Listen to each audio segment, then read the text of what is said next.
this motherfucking bag. Stand on the way, I made. Sacrificing time for this shit, man, I got a plan. Tried to tell niggas years ago, they ain't understand. Riding by myself and it's cool, I'm all in my head. Everything in life you can't replace, I build relationships. Pretty little smile make a nigga wanna lock it in. We met the same time I lost a friend, we should try again.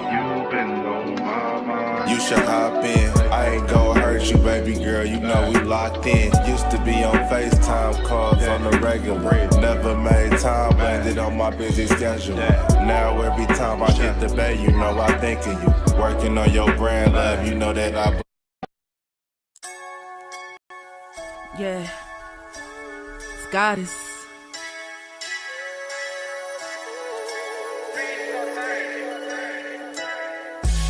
And I'm a day one type of girl.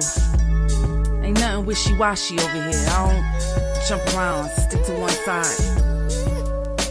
Yeah, the silver, the blue, we got them in their feelings.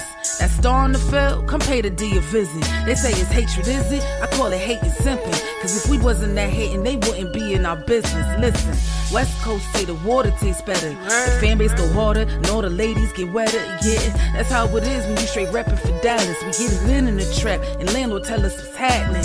No explanations in no shape, form, or fashion. When Henny drop the stats, ain't nothing else to be asking. Them numbers don't lie, that's why your argument dry. And we still got them rings, you got your eyes on our prize. Whether an eagle, a giant, or a commando, you in the parking lot crying, we in the Lambo, we stay in our bag, we run it up in the draft. You still talking about the 90s, so who's stuck in the past? Get off me, and I'ma need you 6 feet back. And we ain't hearing nothing till your team beat that. And we ain't scared of running, what you thought we bleed that? It's only one team over here, that's Cowboys, believe that. Yeah, this you got is a poet. Big up West Coast Cowboy, HTM Sports, and Landlord from Alabama. Y'all check them boys out. Now don't play around with the Cowboys content. Yeah, and you know it's DC. Yeah, DC4L. 31 teams in the NFL. His system is designed to stop 25 teams. Shit, I need a linebacker that's over 200 pounds. I need a defensive tackle that you got to pull away from the buffet. He's gone, so no. Let's talk about that. But yeah, that's a large part. That's a large part of your I gotta team. make this point because I ain't gonna lie, I forgot about it until you mentioned it. So I gotta get this out before it flees me, and the nation needs to hear this.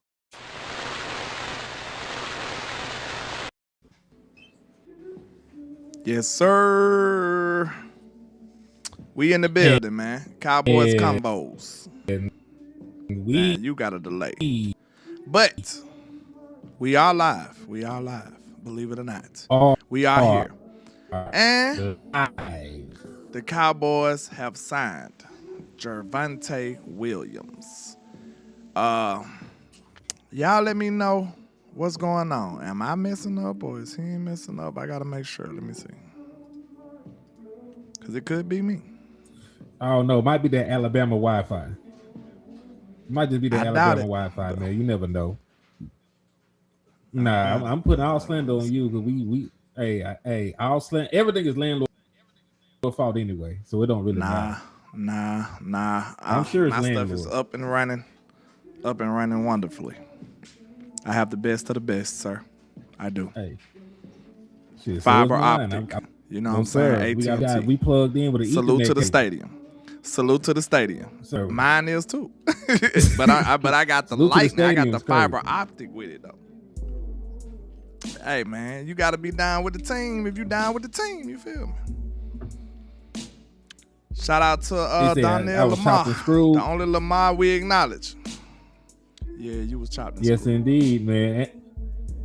It's all They good. said land cool. And so, salute, Alabama win again. We just smacked your basketball team, so we win again. You know what I'm saying? You got lucky. Salute to Stephen Carroll, too. And salute, but hey, my boy put up 49, nigga. You know that boy lit. Hey, man. If y'all ain't seen I like play, him. man, y'all check up. Here, hooper. My boy Falon, LeBaron ain't no joke either, man. He said, Henny, you need this for the internet. But hey, y'all, we just signed Javonte Williams. Okay, I got mixed emotions. I got mixed emotions. I'm not gonna lie to y'all. I got mixed emotions. A part of me is happy for the young man himself, for Javonte Williams, because I do think he deserved a payday. You know what I'm saying? I do feel like he deserved a payday. But, you know, I'm happy for the man, Javonte Williams. For the team, it's not something that I would have done. But, I mean, I do like Javonte. You feel what I'm saying? He just got $8 million a year. That ain't crazy. You know what I'm saying? That's not insane. So, I mean, now I feel like we should pair him with somebody, maybe. Maybe somebody don't believe in that. I don't know. But I think, ideally, I would like to pair him with somebody. So, yeah, $8 million a year. Again. And, like, this the thing that I'm looking at real quick. You paying him now after one good year of production with you. I feel like he deserved a deal. He ran well. He ran hard. You know what I'm saying? He did all that good stuff. But, you know, he is a person that was having injuries trouble. And he a person that had a lot of carries. So, this year. So, how many carries did... I want to know as far as the workload, what did he rank in carries this year? I can look that up. Because, you know, that's a danger in running back world. We just saw one of the... I don't want to give him too much credit because he's an Eagle. But we just saw a phenomenal running back go from, like, God's gift to being a running back to a normal mortal in 1 year. Because of the workload, I feel like. He carried the Philadelphia Eagles all the way to the Super Bowl. And then the next year, he was not the same player. So, that's something that I worry about. All right, Javonte was 11 in rushing attempts this year. He had 252. That ain't too bad, though. That ain't too bad. Yeah. I start worrying when you get up in the threes, though. Yeah, Jonathan Taylor had 323. McCaffrey had 311. Cook had 309. Derrick Henry had 307. Brian Robinson had 287. Saquon had 280. Genty had 266. Yeah, that ain't bad. And hold on, but I'm so upset because Genty had 266, didn't even crack 1,000 yards. It's the Raiders, bro. It's the Raiders. You think he would have did that here? Don't know. I don't think he would have not did that here because I hold him in such high regard. But trust me, he wouldn't have. Trust me, he wouldn't have done that here. But hey, well, you know what them niggas say about it? Like if man, if it was a fifth, we'll be drunk. Y'all drunk as hell. You know what I'm saying? I'll be over there arm around landlord. I love you, nigga. I just killed nigga, but you land. Shit, be drunk as a hoe out there. What they say, they got one dirty one like that. They be like, if ifs was fifths, then what they say? Like my auntie, if my auntie had nuts, that's what they say. They say you ain't never heard that one. If my auntie had nuts, she'll be my uncle. I heard of my auntie had a dick, she'd be my uncle. Oh, see, that it's the same principle. Same thing. But that's insane when you think about it. But are they lying though? Because they ain't would lying be at your all. uncle at that point. It would be your uncle. Most definitely. It would. And salute to Red Hood, for the Cash App, man. Hold the phone. They said it's for the liquor store content purchase. Shout out to the GOAT, Steve and Carol over here with the Cash App, man. We really appreciate y'all, man. You keeping the show going, and we deeply appreciate it, man. And shout out to Mr. Red Hood too with the Cash App, man. Salute to y'all. Appreciate Salute to Stephen Carroll on my end as well. It just came through, brother. I appreciate you for the love and the support. Like shit, y'all funding shows. Like damn near ask y'all what the hell y'all want to talk. What you want to talk about? All right, whatever you want to talk about, Steve. Damn, Javonte Williams. Whatever you want to talk about, Steve. Like you know what I'm saying. We can make that happen for you. But nah, shout out to Star. Hey, we need you on this show, Star. If you can type, you can video. You know what I'm saying? We really need you on this show, low-key. Because it's a lot of, what can I say, banter going around on the internet, with these ideas, with our good content brothers and stuff. You know what I'm saying? We need to get this out the way. Because you ready to hear... What? I was gonna say, Peaches says she's ready to hear the content and the cussing. Oh, she ready for the cussing. Yeah, you got you on HTM channel, then you gonna hear some cussing. You know what I'm saying? You know, I was, you know what I'm saying, conceived with a halo on. I'm an innocent person. You know what I'm saying? You a damn lie. You a lie and the truth ain't in you. I'm flabbergasted you'll say a thing like that, man. But nah, man. I got mixed feelings about this, man. It's a lot of running backs that's on the market right now, huh? See, this right here. All right, so I'm not gonna say it's a bad thing. I'm gonna just say this. It's one of them things to where we would say it's about loyalty. This is about loyalty to me. Cause I look at Shotty, they love him, bro. He played a great season. He did. I'm not taking that from him. I love the way he run, bro. He runs aggressive, hard-nosed. You know what I'm saying? He running folks over. We need that type of physicality on this team. We do. But this is a sign of loyalty to me. Because it's a lot of dope running backs coming on the market, bro. Alvin Kamara look like he might be finna be a cap casualty. Josh Jacobs looking like a cap casualty. It's a couple of more guys that's finna be available, bro. And bro, if we got Jeremiah Love at 12, boy, shit. But it's a lot of different options at running back that we could have explored, bro. And to sign Javonte before that even get the cooking, before it even get the brewing, to me that just shows, hey, Javonte, we rock with you, we loyal to you, you are a guy, we finna show you. You ain't gonna have to speculate throughout this whole free agency thing if you got a job or is you gonna be the number one guy or not. We gonna go on lock you down.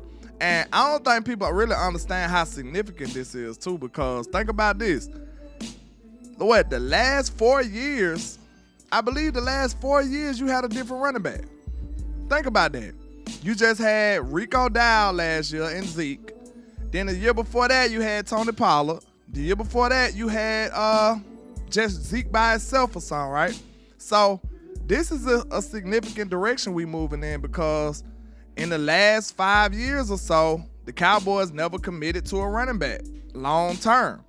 Outside of when Zeke contract ran out, we been an eligible bachelor. We wasn't married to nobody. So, hey, this is very significant. Shotty bet on his guy. Shotty picked this guy out, and he rewarded him with a nice payday for the type of season that he had. So I'm happy for him, to be honest with you. But I just say, I don't know if that would have been something that I would have done. Like, I want to know if they done that running back. Are they done that running back? Let's see what the people say.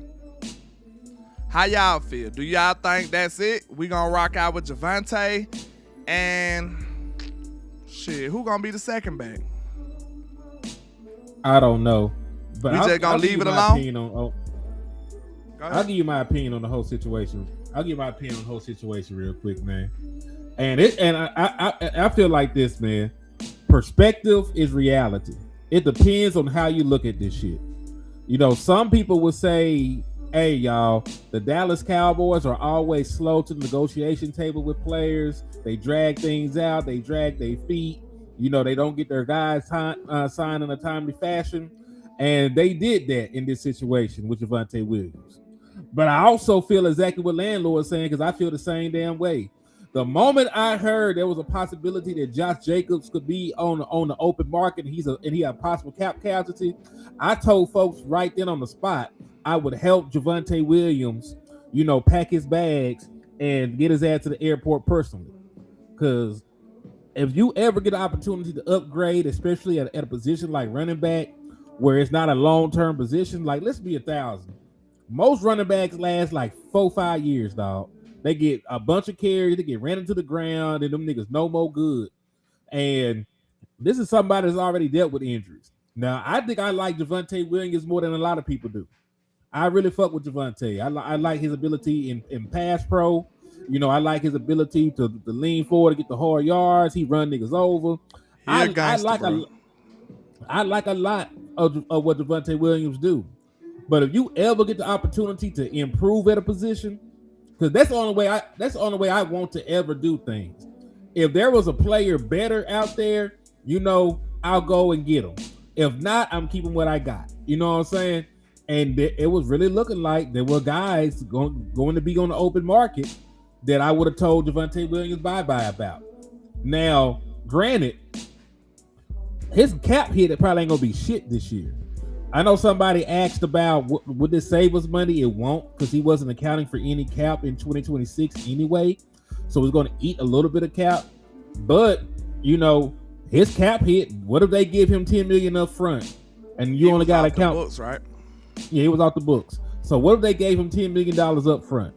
You know, and you only got $14 million to account for the other 3 years of the contract. Salute to everybody coming in, man. We appreciate y'all. Appreciate y'all. Like, the cap hit for this man the first year might only be like $3 million, some shit. You never know, right? So it might be one of those situations where it's a real cheap deal, and you might be able to afford another running back. So you might be able to still build your committee in free agency. I just got to see how everything else falls, right? But I'm not gonna lie to you. I would have at least waited to see what free agency looked like, you know, before I signed this deal. Personally. That's one of my only problems. I just feel like you don't leave no stones unturned, man. I that's why I feel like this was definitely a loyalty signing. Like, this was like, Javonte, we got you, bro. We believe in you. You a part of this team. You a part of this family. This was a statement to Javonte, like, listen, we ain't gonna let you speculate all offseason and all that good stuff. We gonna go and take care of you right now, right? I don't see no other message this could have been sending. Because they could have drawn this out. They could have let him feel in danger with all these new running backs coming available and all that. Thinking about, is we gonna draft running back in the draft? They handled him quickly. So my mindset, I'm thinking like it could possibly be the Cowboys saying, okay, let's go and make sure we take care of Javonte so he won't be speculating. But we are finna pursue another running back. What you think? That could be it. You know what I'm saying? They don't want to just be exploring other running backs while his job is in doubt. Maybe they just was like, let me go and secure you so you know we ain't playing with you, but we are finna be pursuing other running backs. What you think about that? Possibility. You know, it's one of the things to where, hey, you know, you're going to be the primary running back. The dude we're going to bring in right here is here to help you. You know, real quick, let me get to the money real quick, and I'll give you my rebuttal. Salute the Suave with the 10-piece. He said, "Good afternoon, gentlemen. I appreciate you two standing on business with keeping picking. Salute, and salute to the brother King G on the Cash App as well, man. Absolutely, and listen, man. Salute to everybody showing love, bro. We appreciate y'all for real. Yeah, we love y'all, man. We appreciate it. Absolutely. Y'all got love for us. It's we got love for love. y'all, man. Facts. Yeah. So just to say what I was going to say today, because I'm gonna respond to Suave real quick, and then we'll get back to what we're talking about. I just think it's the best course of action, dog. And listen, I'm gonna take the Javonte Williams stuff down. You know what I'm saying? I'm just take the Javonte Williams stuff down when we talk about this Max Crosby shit real quick. It just listen, it's just the smart thing to do, in my opinion, because this is what people got to understand. We're not even diminishing or downgrading, you know, edges. I also believe the Dallas Cowboys need to improve, you know, at edge, but there's other ways to go about it. Yeah, but that's a fact. But there are other ways to go about it. You know, than just trading away all your assets, your 24-year-old all-pro wide receiver, a first-round pick, you know, for an aging, you know, pass rusher coming off of knee surgery. Like, you can go, you know, spend money in free agency, and you know, I floated the idea of, hey, what would you rather have? Would you rather have just Max Crosby, or would you rather have Trey Hendrickson, George Pickens, both of your top 20 first-round picks, and a little extra cap space? Because I crunched the numbers, landlord. I want to tell you something. Max Crosby cap hit is about $35 million, right? It's going to be $35 million this year, maybe slightly over. If you get George Pickens on a new contract and you get Trey Hendrickson on a new contract, the first year cap for them are going to come in at roughly $32 million. For both. So you can get two top-end players for that first year. because I went and looked at similar contract structures for players in their same price range. CeeDee Lamb's cap hit the first year of his deal was $15 million. When it actually kicked in, it was $15 million. And Trey Henderson only $25 million. But I went ahead and I looked at Brian's year. Right, Brian Burns' cap hit was 17. So if you add 17 to 15, you get 32. Right? And remember, Trey Henderson's actual cap shit is like closer to 25, so it'll probably be lower. So point being, you'll have about $3 million extra. You'll have both your first round picks. You'll have Trey Henderson, and you'll have George Pickens. And then with those first round picks that you got, if somebody like Caleb Downs actually fell to you at 12, you could actually draft him. If Ruben Bain fell to you at 12, you could actually draft him. If Ramad McCoy is there and you know the medical's clear, you can draft him. If Jordan Lane fell there to 12, you know everything was good with him, you could draft him. I'm not sitting I think the smartest position. Just disregarding. Go ahead. No, I was just going to say, I'm just not sitting here completely disregarding, you know, the defense at all. But what I am saying is there are more rational ways, you know, to improve your defense, have some more cap flexibility, you know, have the ability to add more players than, you know, to trade away a young all-pro and capital, you know, to do. You want to know something that's being overlooked? Something that's being overlooked is the actual excuse that Jerry made to trade Michael. Like, we know what it really was, but do you remember what Jerry actually said that would be written on the books? The reason is because guess what? Jerry said he could get more players for that money. Did he not say that?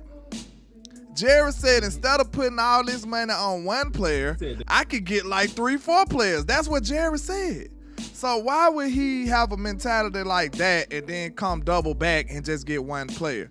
Maybe you can make the case to say, hey, the season was so bad that he realized that, you know, what would I be without you? Ja Rule without Micah Parsons. And now he just got to find somebody equivalent. That's, you know what I'm saying? That's what he feeling like. But I don't think so, bro. I don't think so. I think Jerry still remains steadfast in his opinion about not paying that much money for one player when you can get 2 or 3 players that can give you the same type of production. Because think about it. It's no way you can tell us that it's smarter to just max out for Max, put all this money towards Max when you can go get Trey Henderson and maybe even another little mid-tier player that could probably give you the same type of impact or the same type of sacks. Like, that's possible. Like, let's not act like Trey Henderson is some second fiddle, some Rudy Poo. You know what I'm saying? That's not him. He's a great player too in his own right. So, in that regard, instead of just maxing out for Max when you will just end up being top heavy, you can get Trey plus more. And then still have your 2 second-round picks. I mean, 2 first-round picks. You still got your picks, and you'll have damn near equivalent pass rusher on top of that. Like, and more wiggle room, too, with the cap. Like, it don't make sense to just max out for that one player like that when you got so many things to fill on your defense. I don't think that's the best way to go about it, man. I don't, and I'm gonna double down on what you're saying. Like, why are we acting like, you know, edge is the only hole? You ain't seen the run playing football in 2 goddamn years. You ain't playing do shit in 2 years. Act like we don't need another cornerback. It's been a long time ago. Like, you know how old folks talk about back in my day and shit? You got to say back in my day, Deron Bland was a good football player.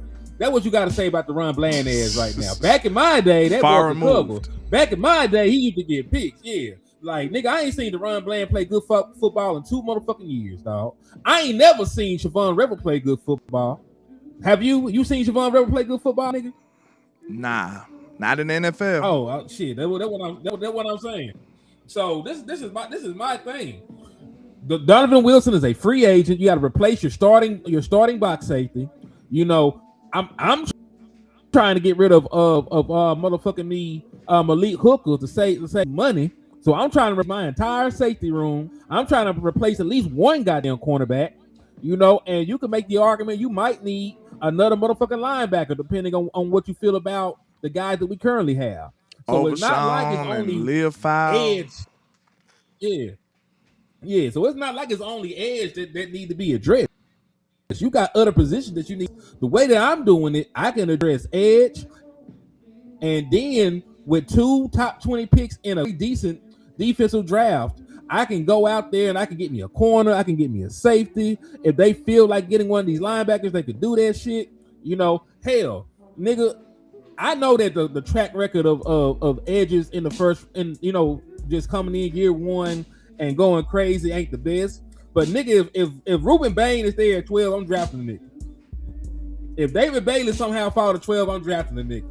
Because David Bailey's a nigga I know will get double-digit sacks. We'll work on that run defense shit a different day. About the article I sent you. You ain't never say nothing. You ain't remember what it said? I'm finna read it to the people. This ESPN. It says, a good year to need any sort of edge rusher at all. A bad year to need a truly elite dude unless you like to spend 2 first-rounders on Max Crosby. It says, if your favorite team's general manager can't find a good fit at edge rusher this offseason, tell him to take a hike. Putting aside the Max Crosby trade rumors for now, here's a list of expected free agent edge rushers. Trey Henderson, Adafi Owawe, or however you pronounce it, Jalen Phillips, Khalil Mack, Calvin Chason, who we denied in the draft, Boye Mafa, Joey Bosa, Jadeveon Clowney. It's a lot of people that could do this stuff, bro. We got Jadeveon Clowney. He listed him. But did you hear how he made these jokes about it? He like, bro, if you can't find the edge this year, you need to take a hike. You need to get up out of here. This is what the writer said. This is on ESPN, bro. So they letting you know that it's a lot of edge rushing options right now. You know what I'm saying? So why are we so fixated and so horny for Max Crosby? That's what's crazy. Pause. But I got another question for you. I got a question for you too, man. You know, because the word that was used is force multiplier, right? A word that been floated around is force multiplier. Is Quentin Williams not a force multiplier in the middle of that? He absolutely is a force multiplier. The first day I seen Osa was when Quinn got here. So this is my thing. When you have that kind of interior presence, you know, like a guy like that in a good scheme. We're not talking about the shit that Eagles were going on, but a guy with scheme should. Why he had to type that? Horny with the question mark, like that text right there. That text right there has no place on this chat box right now. This is about football, so you understand what I'm saying. He said he know exactly what I'm saying. Are you horny?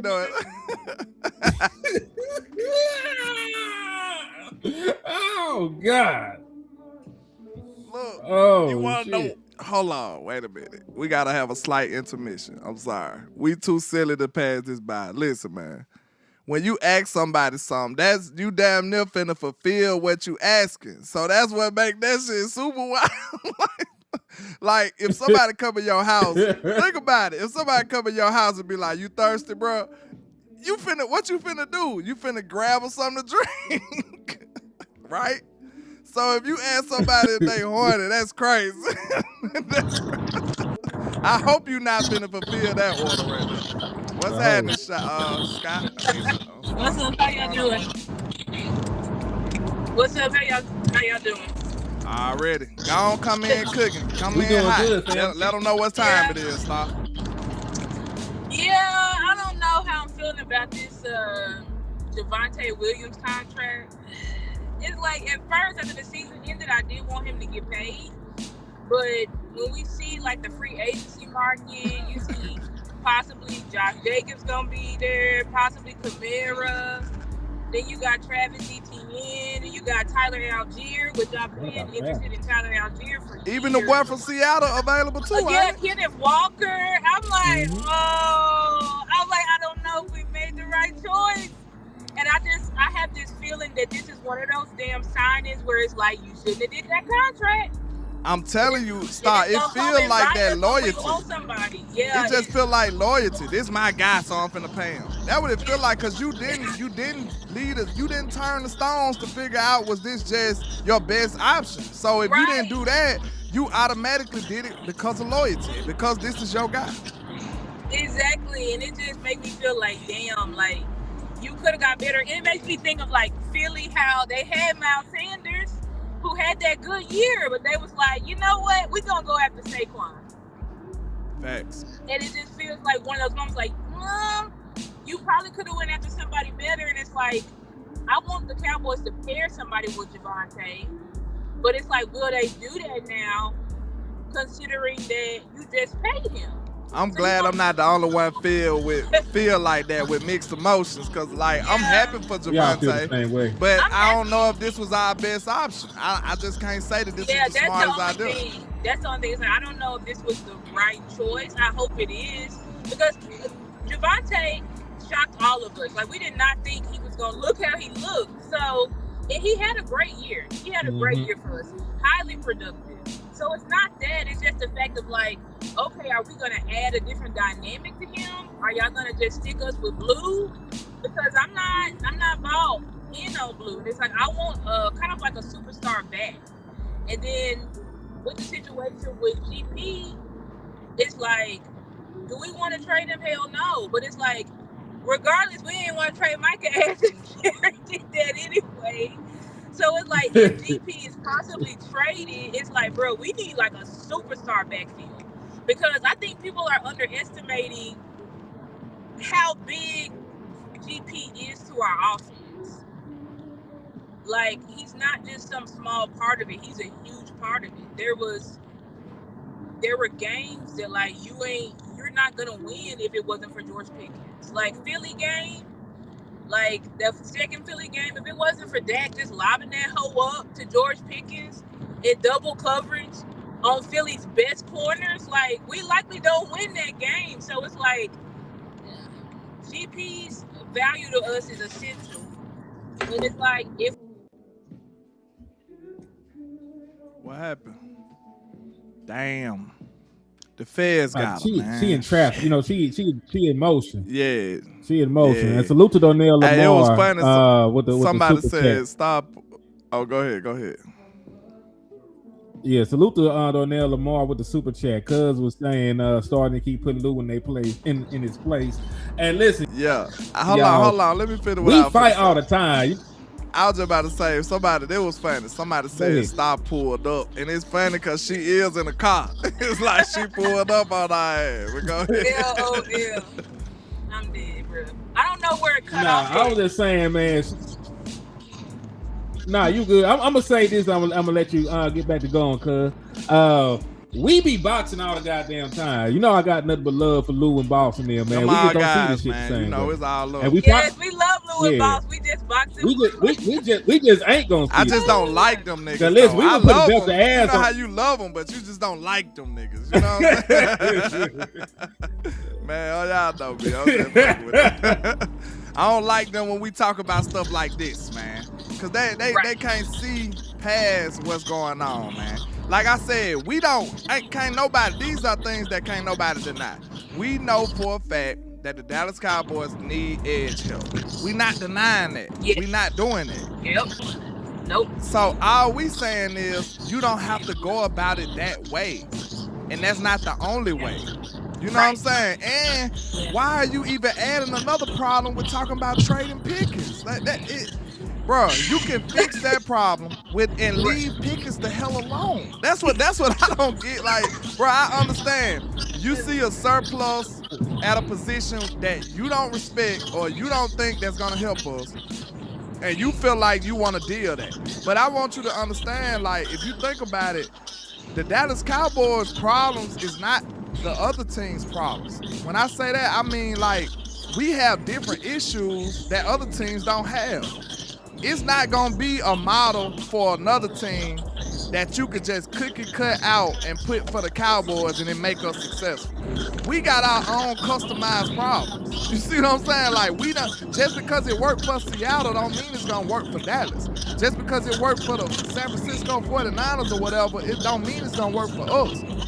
We gotta understand that you can't just take a model and put it on ours and just think you're gonna guarantee success. If it was that easy, everybody will be successful. Think about that. If it was that easy, if I say, okay, I'm gonna do exactly what Seattle did, and then I'm gonna win the Super Bowl. If it was that easy, everybody would be successful. We know that this stuff is customized. Your problems ain't my problems. I'm better at certain spots in certain aspects than you are, and I'm weaker in certain aspects than you are. So those cookie cutter answers ain't gonna fix everything. That's what I'm getting at. Yeah. Can y'all hear me? It's some feedback like going on right now. Might need to come out and come back in. Let me go back. I'll go ahead and come back. All right, bet. Well, Star will be back. But yeah, I agree with you wholeheartedly, man. I agree with you wholeheartedly. We This got is something custom works for problems. them. You see what I'm saying? Yeah, it's custom. Yeah, That's what I was trying to get out. Like, we got custom problems. And it's not just something that you could say in black and white. If you do what the Patriots did, you will have success. Like, it just don't work like that.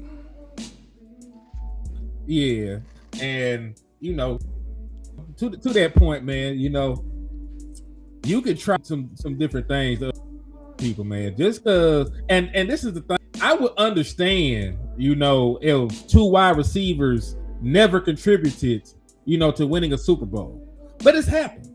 You know what I'm saying? It has happened. It just happened a year ago with AJ Brown and Javonte Smith. You know, I understand that Saquon Barkley was the guy on that team. They had, you know, perimeter weapons that made his job easier. You know what I'm saying?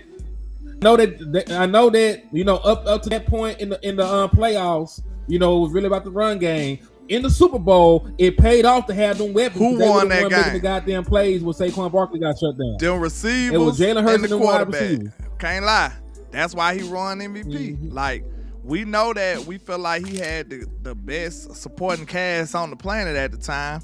So we not just gonna act like he a superhero, but that passing game is what shined through and eventually gave them the W. Like, I think can't nobody deny that. Like, the Chiefs had shut Saquon down. They shut Saquon down in the Super Bowl. They sold out. Entire game. But guess what? If Jalen didn't have that superior wide receiving core, he wouldn't have been successful. I promise you. If he would have only had one, he wouldn't have won that. Because we know the skill level of Jalen Hurts. He wouldn't have won that if he only had one option. Because look, the Chiefs had one cornerback too, didn't it? They had Snead. He would have at least won some reps against AJ. Also, 864 Cowboys fan. Saquon only had like 50 yards that game, so you can't say he won that game. You said the running back won that game. If he was the reason not the Super Bowl, like the games up to the Super Bowl in the playoffs, yeah. But it came a time where they had that super fire run game, you know, and shit, they got that shit shut down. You know, all I'm saying is this.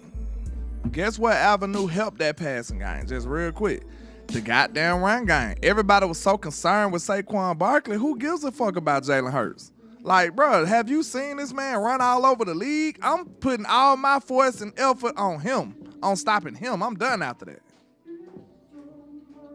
Oh, okay. Globe will thought we were talking about Seattle. Oh, nah. nah. Oh, nah. It was definitely Kenneth Walker ass for Seattle. We were talking about the Eagles and Chiefs Super Bowl, Calhoun, unless you talking about something else. I don't know. Yeah, we were talking about that because I don't think I was mentioning is like there is, you know, some recent history to show that good wide receiver duos can help, you know, contribute, you know, to winning a Super Bowl. You know what I'm saying? And listen, I'm not saying I'm gonna be fair. You probably don't need none of this shit. I done seen teams win without running backs. I done seen teams win without wide receivers. I done seen plenty of teams win without edges. You want to know why it's so uneven like really that? The key thing. Oh, go ahead. Finish the statement. My bad. Yeah, let me finish my statement first, Lo. The key. Listen, like there is more, of a correlation between defensive tackle play to winning Super Bowls than there is anything else. Like if you are stout in the interior of your defense, you win. And listen, you can't really name a Super Bowl winning team that ain't had good defensive tackle play. The damn Seattle Seahawks had Leonard Williams, nigga. They had an all-pro defensive tackle. You go back the year before with the Philadelphia Eagles, they had Jalen Carter. You go to the Chiefs, they had Chris Jones. You go back to the Tampa Bay Buccaneers, they had Vita Vea. You go back to the Rams, they had Aaron Donald. Now you just keep going down the line like gangster ass defensive tackle after gangster ass defensive tackle. That's the actual correlation, and we actually got that now. So I ain't gonna hold you. You might be able to find a path forward regardless of which way this swings. It's just my preference and how the team is built. I want to keep my 24-year-old all pro fucking wide receiver, and I will figure everything else the fuck out. I was just about to say this. The reason why it's uneven like that is because, like I said, it's customized, bro.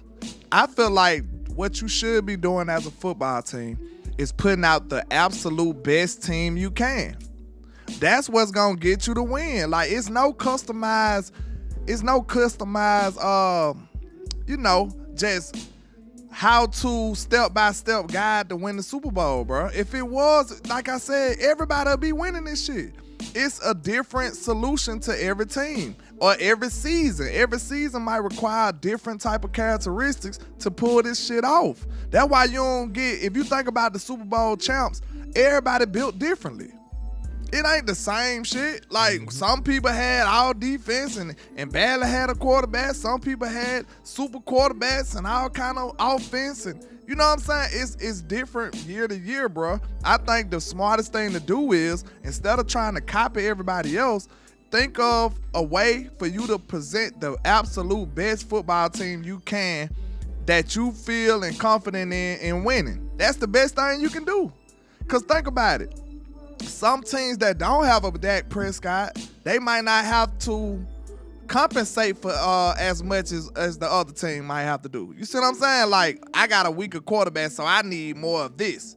You see what I'm saying? That gonna make you he might make you not need as much. So everything is customized, I feel like, bro. It's no cookie cutter, step-by-step booklet that you can get that's gonna put you right in the Super Bowl and allow you to win it. It's just not. So I think the smartest thing to do is, like I said, present the absolute best team you can.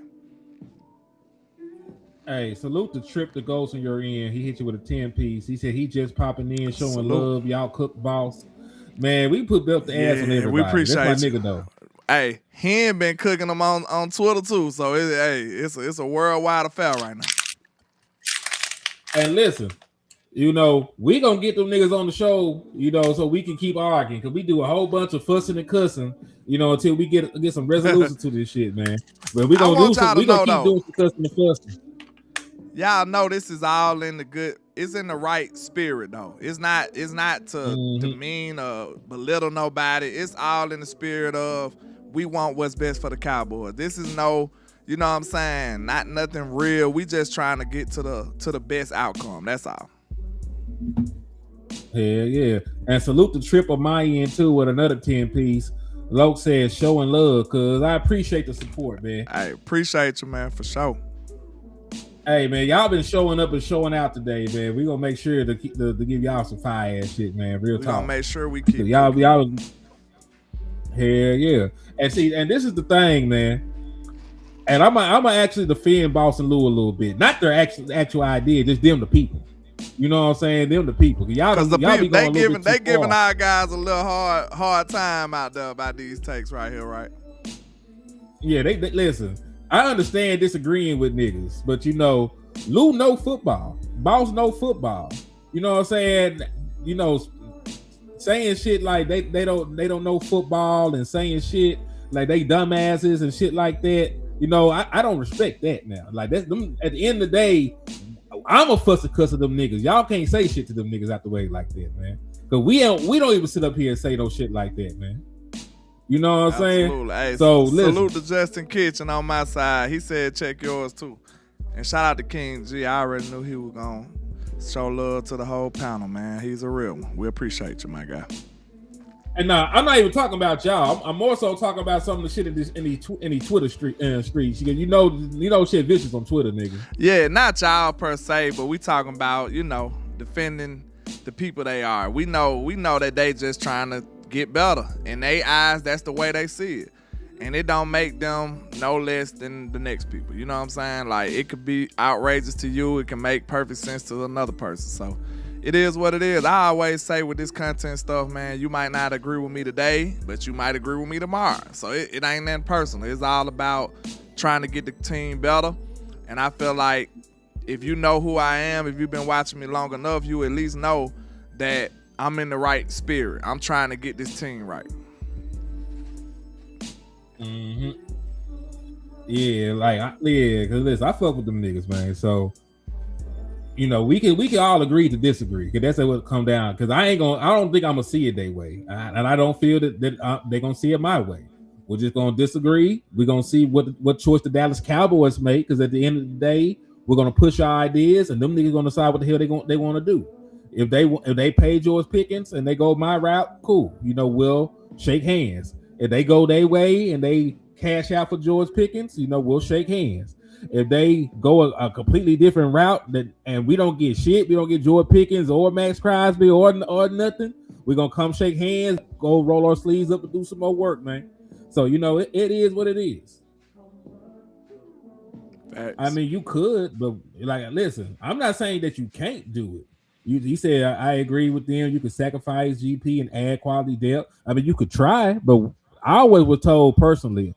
I was told in my life, a bird in the hand is worth two in the bush. You cannot guarantee getting any of these names that you throw out there. Especially in the draft. You can't guarantee getting a wide receiver in the draft. You don't know how the board is going to fall. The same way I can't guarantee you Caleb Downs. I can't guarantee you Sonny Styles. I can't guarantee you nobody. You know what I'm saying? Like niggas get drafted and folks draft crazy. And I can't sit here and say who's going to be there and not be there. We can't do anything. And I'm just saying. Yeah, I'm just saying from the fact, dog, that I would much rather keep a proven commodity and wide receiver who's already an all-pro, all offense, already have the quarterback, already they ship with CD Lamb, is only going to get better. I would rather keep that nigga go and sign the best edge off the street. Bro, that's something that's not talked about enough. Think about it. That's something that's not said enough, bro. We up here thinking about GP in year one. Nobody's talking about what it could look like in 2 years, bro. Like in year two, man, this connection could be the most lethal thing we done seen or something. Like, we did this on the fly. You feel me? Like, just imagine with George Pickens a whole nother year in this offense with Dak. Do you know what that chemistry will look like? He made all Pro Bowl year one. Like, dude, I don't think y'all understand what's going on here. Like, this duo could be so deadly that, you know what I'm saying? We don't know. Like, of course, I'm not excluding CD Lamb, but I'm just saying, like, the Dak and Pickens combo, that shit could be so crazy that you don't gotta bother that. You shouldn't bother that. Like, this one thing that's putting me against their argument and making me lean towards mine. I'll say this. One thing about their proposal is they can't guarantee me a goddamn thing. Think about that. They can't guarantee me shit. They can't guarantee me that Max Crosby gonna come over here and do this and that. They can't guarantee me that because the man coming off an injury, the man up in age, and he'll be in a new scheme with a new team. They can't guarantee me that. They can't guarantee me a top 5 defense. They can't guarantee me that. They can't guarantee me shit. But guess what? I can guarantee y'all something. We just saw what George Pickens did with this offense, with this team. We know exactly who George Pickens is with this team and with this offense. That's a fact. It ain't about a projection. It ain't about nothing. We saw it already. So I can guarantee you what George is with this team and with this offense, with this quarterback. You can't guarantee me shit because you ain't seen that before. We saw this already. So you already starting behind the 8 ball when you coming to us with this. Because we know what Dak and George Pickens are together. We know what this looks like. Okay, but A6 Cowboy fan, that's not true. We said we all want Pickens, but we're not going to be able to afford it. You can afford it because, listen, I crunched the numbers. I don't know about anybody else. I looked at the numbers for 2026 and 2027. The Dallas Cowboys have money to spend. They could create cap space in 2026, and they can unload contracts in 2027. You are out of guaranteed money for Jake Ferguson, Osa Odigizua. You're also out of guaranteed money in 2027 for the Ron Bland. You can move on from for all three of those contracts with positive equity, save a shit ton of money moving forward. So not only can you afford George Pickens, you can also probably afford Max Crosby for how get him over here without trading George fucking Pickens. You know, why is so this? That's all I'm saying. This right here was finna be crazy. This right here finna be crazy. What's that? Think about this. This could be an indicator because I kind of hope it is. For them to sign Javonte right now, we can't downplay the impact that George Pickens and CeeDee Lamb had on the production of Javonte Williams. We can't downplay that because I don't think we want to live in a world where we see people loading the box against Javonte. I promise you I don't think so. I don't think so. I want y'all to know that, like, I don't think y'all will be happy about the results. I'm telling you, Javonte looked great to good some games here and there or whatever against light boxes. Solely because you have CeeDee Lamb and George Pickens. If you only have CeeDee Lamb, ain't nobody worried about the other receiver like that. So them boxes ain't gonna be light. You gotta split those safeties because you worried about 2 receivers. I'm telling y'all right now, I like Javonte, but I don't love Javonte. So when I saw what Javonte did against light boxes, I'm still trying to upgrade slightly. Like, he good, but I'm a little greedy. I want a little better. So just imagine how I would view him if you going up against somebody that's scheming for you and they only got to worry about CeeDee Lamb. You got safeties coming down the box ready to defend you. Man, y'all want y'all money back, I feel like. I'm not going to lie. I don't think y'all are like the player that Javonte Williams would be against 8-man boxes and stuff. I don't think y'all want to see that. All right, and to answer the question of A6 for a Cowboys fan, dog, I found money already. You know, that's the thing.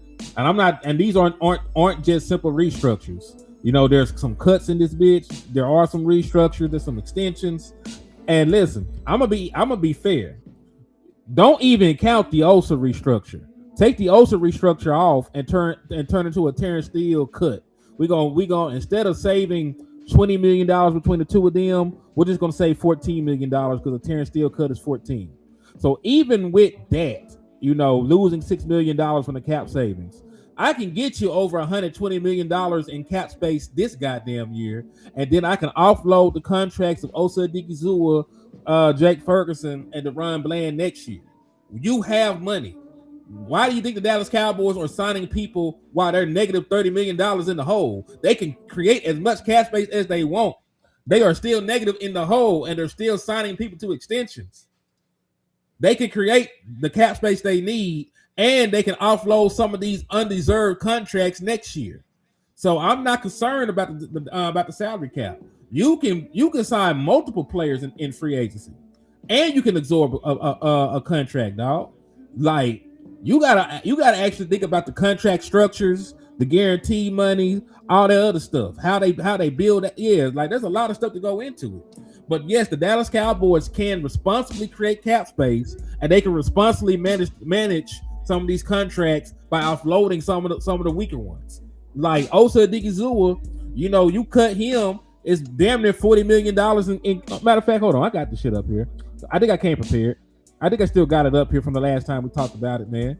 Because I want y'all to know this ain't it. This ain't it at all. Let me go up here.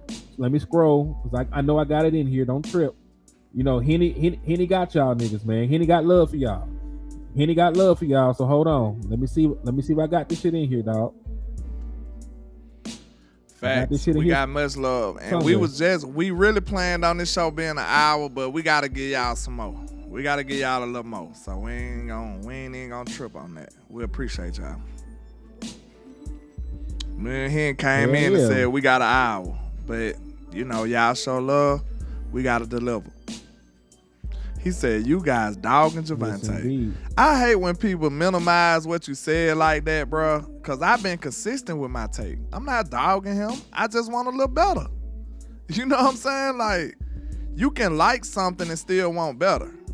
I don't think people understand that. Like, just because I say I want a better running back, that don't mean Javonte is the worst or he's trash. That just says that if I could get better, I would like to. That's all. Like, you can have both, bro. Like, it's not black and white in that regard.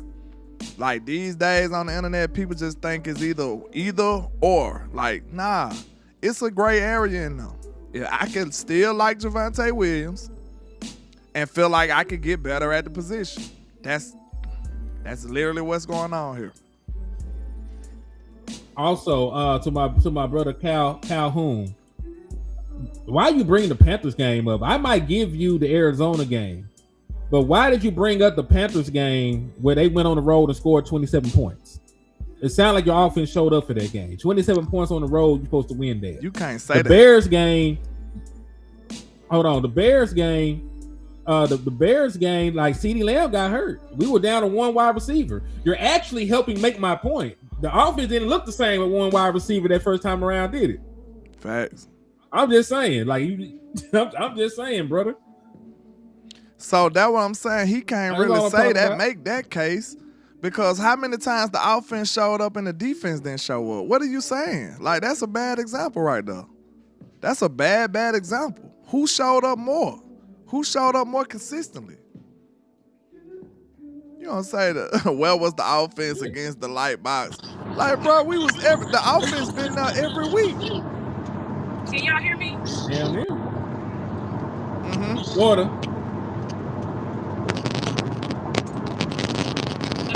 Can y'all hear me? Dang, it's messing up. You're gonna have to mute her. Yeah, it's messing up. Okay. At least till it get right. When I get home, I'll join in if y'all still live. Okay, bet it up. Bet. Yeah, I know it's kind of rough on the ears. I don't want to disturb the people like that. Gucci. But yeah, the offense showed up way more weeks than not. And some of them examples you use, we had one wide receiver. So that actually helped makes the point.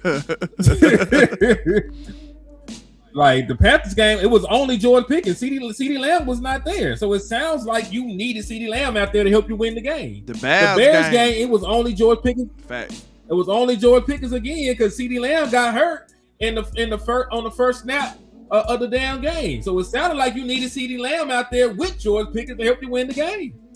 You know what I mean? So that's all I'm saying. And we're gonna talk about what we're talking about. To just talk about the full thing. I will give you the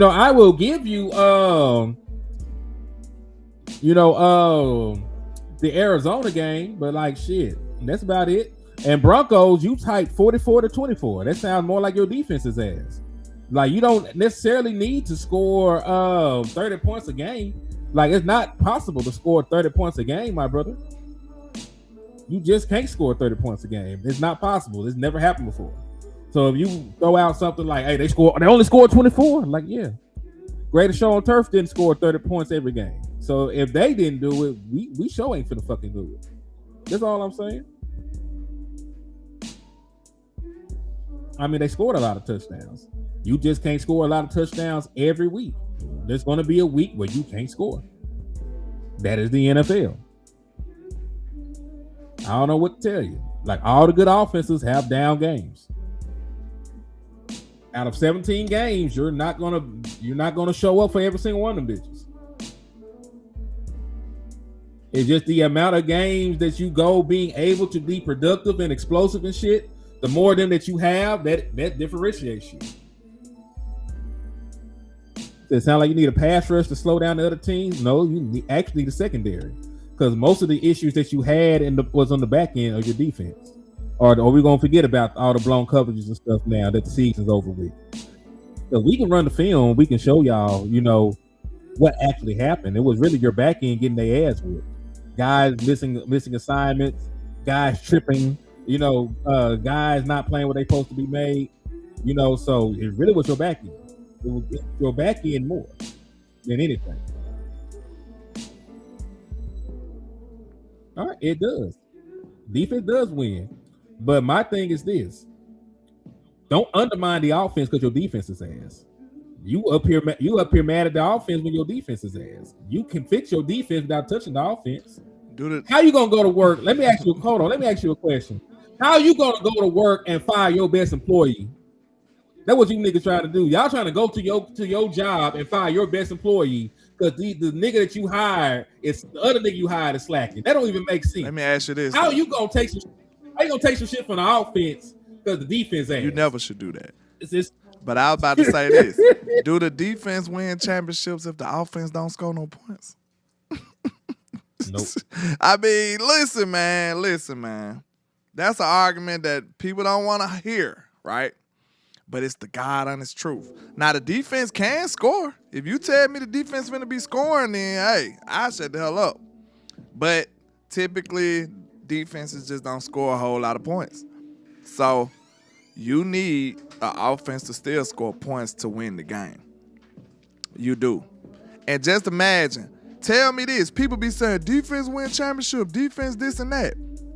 What happens when you clash with a team with a great defense as well? What do you need then? You need the better offense, right? Like, people be acting like they crazy. Like, if it's two great defenses, your offense needs to be better than theirs.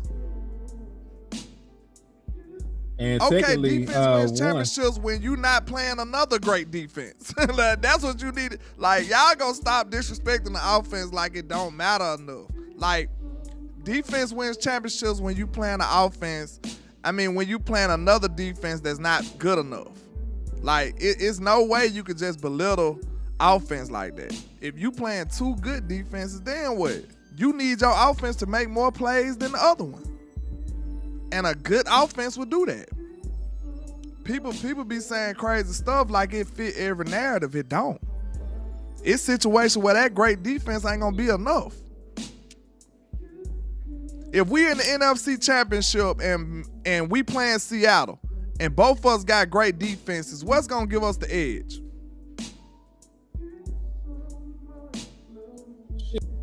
We both got great defense. I'm gonna need to make some plays. I'm gonna need to make more plays. The Seattle Seahawks last time I checked. Don't belittle the offense like that, because it still matters. Cowboys fan, 864 Cowboys fan, you just spent, another first round pick on your offensive line. You know what I'm saying? So this is the thing. You have invested heavily in the trenches on both sides of your team. You got three $20 million defensive tackles. You got 3 first round picks on your offensive line. You got a damn cornerback making $20 million a year. You know what I'm saying? Like, you trenches and defense, like, you put money there. You actually had 2 $20 million a year cornerbacks. It's not our fault the niggas y'all pay suck. So don't come to listen. Y'all pay people to be bad and then be mad at the actual team. Who blocked you? I blocked. I can see you. Who blocked you? But anyway, we don't block people for real, bro. You gotta be a straight a-hole to get blocked over here. Over here? Nah, you ain't get blocked. Folks can see you, Lo. He ain't cuss yeah, people man. out better than he block people. What you mean? Yeah, That be top tier content right there. He ain't cuss out mode, nigga. Is you crazy? Hell yeah. So, and listen, if you don't see it the same way as me, that's fine. I'm not here to change the heart of man. You know what I'm saying? We just ain't gonna see it the same way. But I'm not dismantling a very good offense, you know. He said, live arguing with smart, loving real DCL people. Let me grab this gin and juice. The real shit, Cal. Hey, the thing about it too is, you get rid of GP and then you boost up the defense. Now you really don't know how good you need to be on defense. Because you done changed the offense so significantly. You see what I'm saying? Like, you done changed the offense so significant that you might need your defense to be even better. Like, better than you thought you would be with Max. Like, that's why I said all these problems are customized, bro. You got an offense like you got, your defense ain't got to be the best in the world, bro. It just don't. It needs to be good. It needs to be solid. Of course, it do. It can't be the worst ever. We just told y'all the last show. It took the worst defense to ever touch God's green earth to neutralize the offense we put out there. And we just showed y'all, I think they said the other teams that had defenses like we had that was just as bad as us, them boys went winning more than 5 games, 2-3 games, right? They won 2. Mm-hmm. We were so good, we still won 7. You can almost say 8. We won 7.5 games so, yeah. with the worst defense on the planet. Yeah, and look, I'm not sitting here acting like you don't need to fix the defense, though. You know, that's the disconnect that everybody is having with this. We're just not trying to gut the team to do so. You know what I'm saying? Like, I'm not trying to trade a first round pick, an all pro for one guy. You know, I'm just not finna do it when I can keep those assets. But listen, you keep talking about the defense. Better for the defense to have? Is it better for the defense to have one player, or do the 2 young stars on rookie contracts, 2 top 20 picks on rookie contracts for the next 5 years, top tier talent for cheap, a premier free agent pass rusher, and multiple other free agent acquisitions on the defense side of the ball? Because that's what I'm offering. Even if you don't like Trey Henderson, I have some people say like, hey, Trey Henderson, I'm scared of him. Cool. You can go back out there and sign Oway, Jadeveon Clowney, and trade for Herbig with the kind of money, Facts. the kind of money we can create and have, not paying that one contract to a Max Crosby, and because the George Pickens contract. Let me finish this thought. And with the George Pickens contract, you know that those deals don't belong till later. If he signs a 4-year deal, the first 2 years on that contract are very team friendly. Like CeeDee Lamb shit was under $20 million both years. So that's all I want to say. Like, I just think it's better team building wise. I really am trying to look out for the defense, dog, and have my offense intact. I was just about to say, man, when you think about it, I think that's the best way to go. Like, I don't want to actually draft a defensive end, to be honest with you. If I'm looking for instant impact, I would rather just get a dope guy like Trey, or either, like you said, the other guy, he from Seattle, right? Or either Chason or any one of these edge rushers from the draft. From free agency. I get an edge rusher from free agency. I actually get 2. I'd be trying to build me a pass rushing unit instead of just cashing out on it. Just like Jerry told y'all. Y'all's hard-headed. Jerry told y'all that the reason he didn't want to keep Micah was because he was trying to get 2 or 3 players instead of spending it all on one player. So, on top of that, I think this year I would rather get a couple of defensive ends from free agency, and the people that I draft on defense, I would draft a corner and maybe a linebacker. I think those 2 would be more impactful and they'll be more safe coming from the draft. Like, I know a corner day one would probably be way more productive day one out the draft than a DN. That's just being honest. So I think the two safe positions to draft coming out of the draft to help your defense immediately probably be a corner and a linebacker. If you can get two dope, either a corner or a safety. I'm talking about, like, I don't think end would be ideal. So go get at least two mid-level players or a higher end player and a decent player in free agents. I think that's the best way to do it, bro. That's the best way to do it. I agree. What you think about that, Scott? Again. Yeah, so when it comes to this picking situation, like, at first I'll admit that I was on the other side. Like, okay, yeah, if we can trade him and get better as an overall team, let's do it. But then, what's up, Miss Matrix? But then I saw, going back, doing research and stuff like that, like, it's like teams don't typically trade hauls for wide receivers unless you're like on the what I call the Hall of Fame type trajectory. So, and right now, currently in the league, I feel like the top three right now who are on that Hall of Fame trajectory are CD, Jettas, Chase. Now you have JSN and Puka Nacua that is like right there. Even if you argued and said that they were better than those guys, like, okay, I can accept that. I mean, JSN just got offensive player of the year. Yeah, he just got offensive player of the year, first team All Pro. Yeah, and I think Puka's been first team All Pro like twice. I think he was like first or second team All Pro his rookie year. So both of those guys are crazy. So it's like both of those guys, if you argue that they're better than Jettas or whatever, because Jettas has had some down years, okay.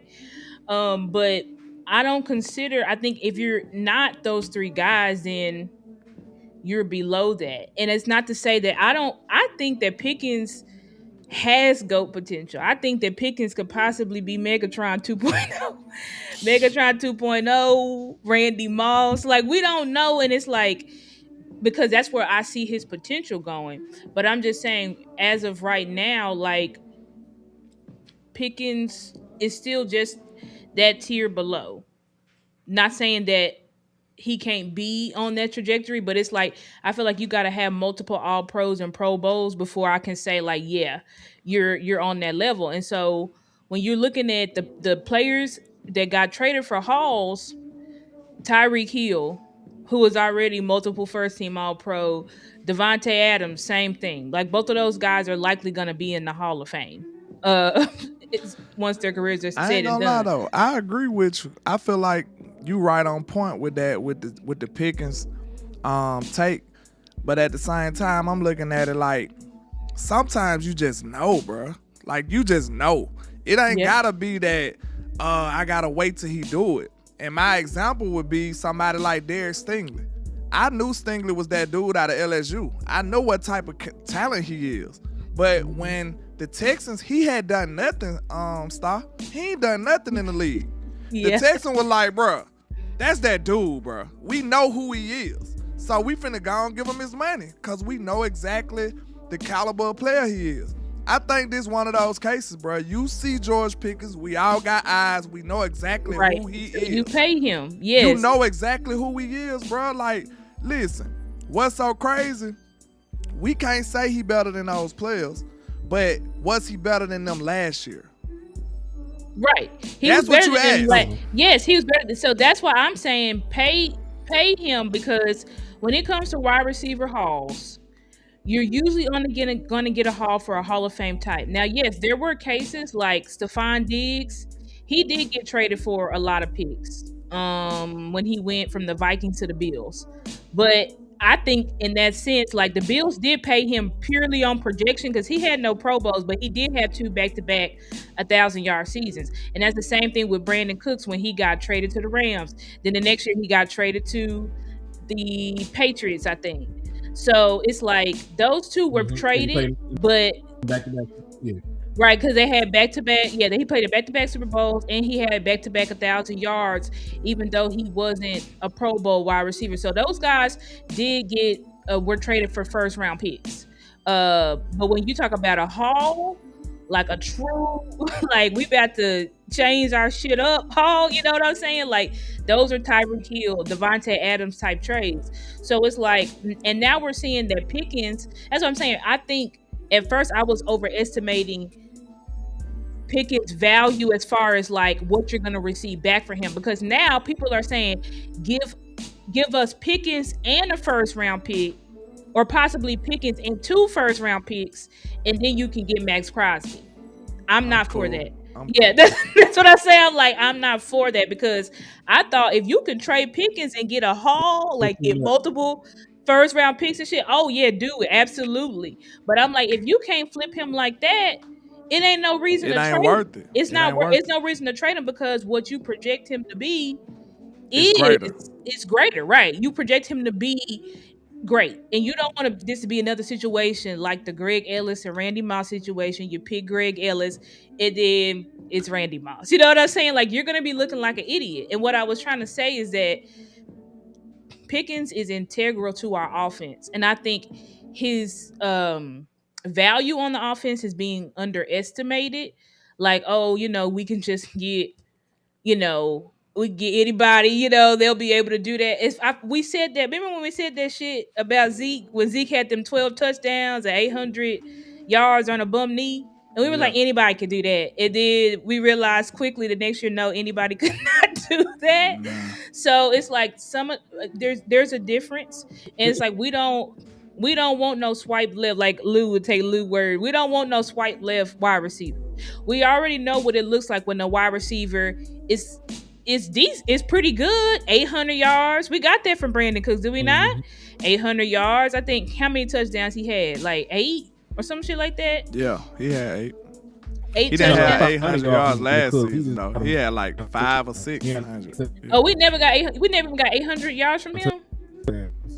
Like 8 touchdowns. I thought we did. I thought we did. Shit, we ain't never got him. Don't tell me that, because you already know my stance on Cooks. You ain't get shit from Brandon Cooks. You got 8 touchdowns from Brandon Cooks. Never gave you 800 yards. Damn. Like, okay, but see, that's what I'm saying. Like, we can't do that. We need an elite tier. When you go back in the Super Bowls, they had at least 2 wide receivers that was 1,000+ yards, or they had a wide receiver and tight end combo that both had over 1,000 yards. Like, you need the firepower.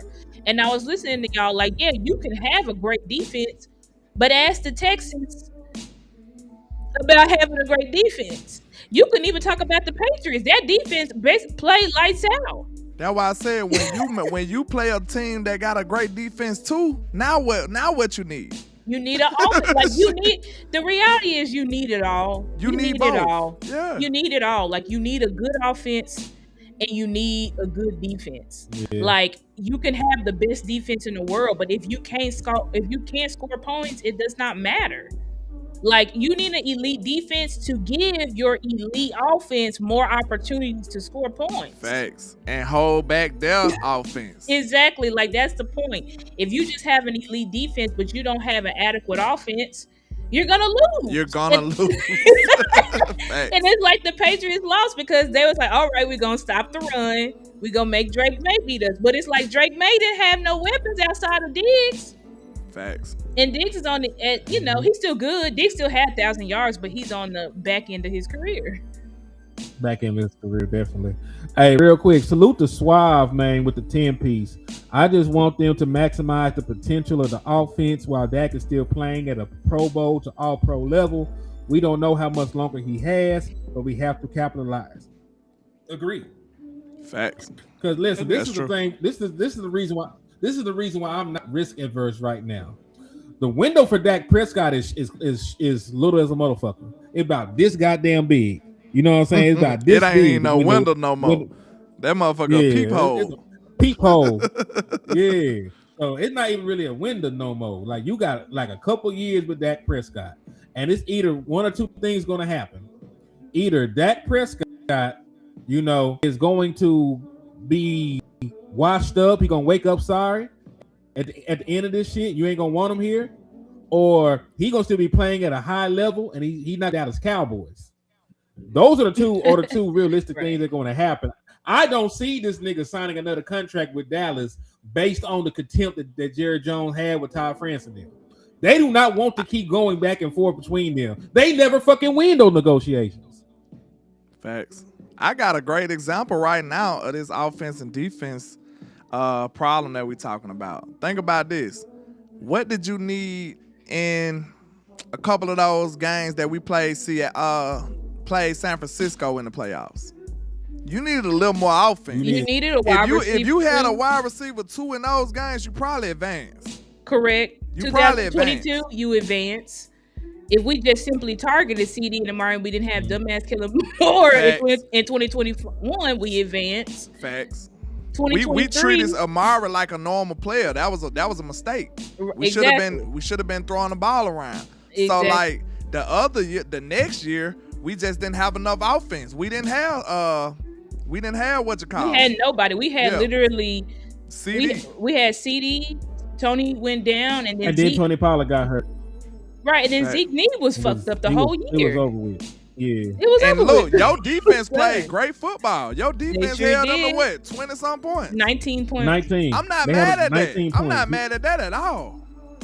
They played phenomenally, but it didn't matter because you didn't have the offense. And then 2023, if Brandon Cooks is not 2 feet tall and could run that whip route is meant for big body wide receivers, then Dak don't throw that pick. Facts. You think George Pickens wouldn't have allowed that? He would have boxed him out. Exactly.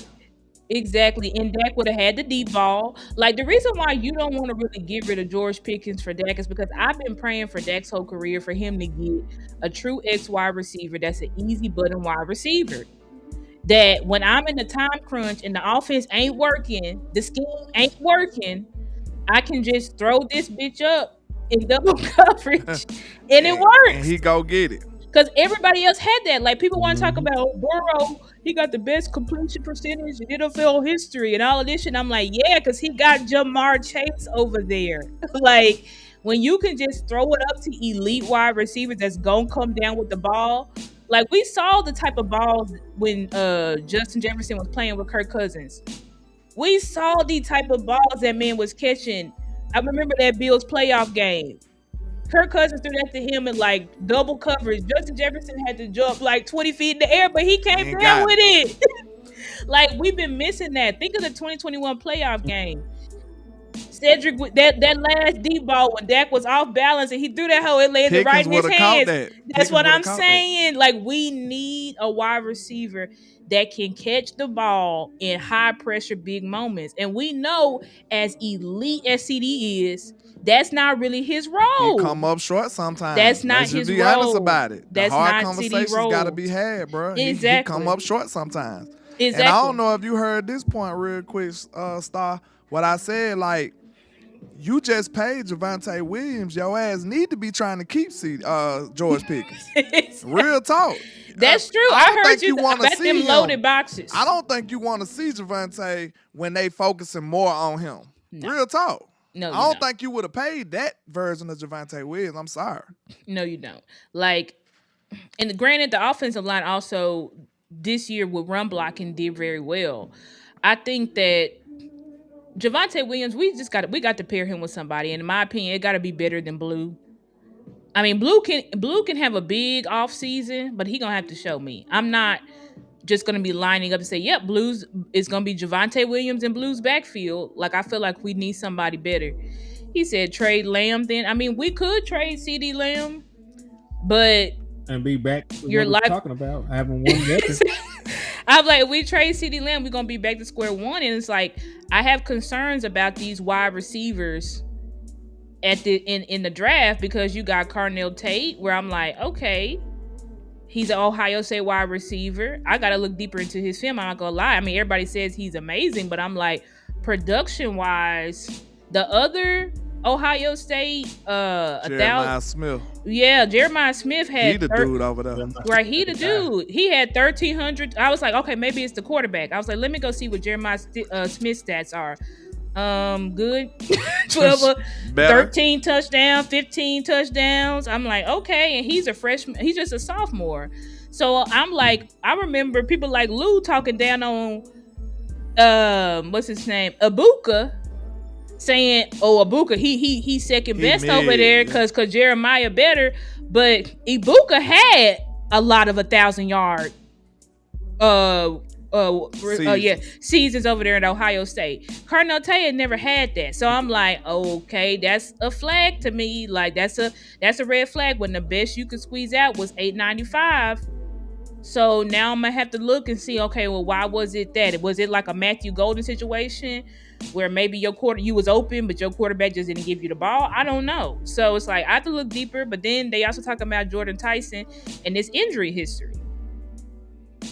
Like, right. So that's concerning. Like, I feel like it ain't the same caliber of wide receivers in round one as it's been in years past. So that's why I'm not just as gung-ho on the plan of like, let's just draft one at 12. I just want to know, I want to ask them, why are y'all like Cowboy fan? He keep talking about trading CD or George Pickens. Like, that's the only way to success y'all see? Like it's so many other options, man. I'm generally asking the question, like, why does that seem like it's the only answer to y'all when it's other ways? So you mean to tell me that it's no way humanly possible for you to structure a team that could satisfy your defensive needs without bothering CeeDee Lamb or George Pickens? I just don't think y'all see it. Like, I don't get it, bro. Like, what the hell is wrong with y'all, man? I don't get it, bro. Like, I got an there's example, so many bro. other ways to do this shit, man. Go ahead, bro. They I got a question. Bro. I got a question for you, landlord. I got a question. I just need to know. If your daughter needs money, are you gonna rob your son to get it for it? Absolutely not. I'm not. It's other ways to get that. Like, we don't. This is exactly what we're talking about. Robbing Peter to pay Paul when Peter on your team too. It don't make sense. It doesn't, and it's like you get. Then I'm concerned, and this is not me hating on Max Crosby, because of course I watched the film on Max Crosby. He is amazing, but when you look also at his production, I'm like, he is. Somebody said it yesterday. I think it was One-Handed Bandit. Shout out to One-Handed Bandit, but he was like, Max Crosby is amazing. He's a high-end D-Law. And I was like, oh, okay. Like, what he mean by that? But basically, like, his superpower really is stopping the run. Like, he's gotten over, I think, 10 sacks twice, either 2 or 3 times in his career. But he's mostly like a run stopper. Like, he led the league last year in like run stuffs and stuff like that. And tackles for loss. And tackles for loss. So it's like he's a beast he's like a D-Law. Yeah, he's a complete defensive end. He's a complete defensive end. But it's like, when you realize, okay, he is aging, then you realize, okay, he did have to have this knee surgery. It's like, is he really worth your potential Randy Moss, young 25-year-old wide receiver? I just don't know about that. That's they banging for a defensive end when we truly need a pass rusher. Like, we got interior pressure. We got interior players that should be capable enough to stop the run. We actually seen Donovan Izaraku shine in that role. He was stopping the run too. That's true. So like, you know what I'm saying? Like, if you think about it, we actually need one of those manufactured pass rushers. We need a pure pass rusher, to be honest, more than anything else. We need a pass rusher, bro. We need a sack artist. That's really what we need. That's what I'm saying. And I'm like, if you can build it. Go ahead, Henny. Sorry. No, I'm going to just interject something real quick. I thought about some shit. People are quick to mention, that nobody, is winning, or, 2 wide receivers. The Dallas Cowboys done did plenty of shit that nobody else has done, but y'all don't say.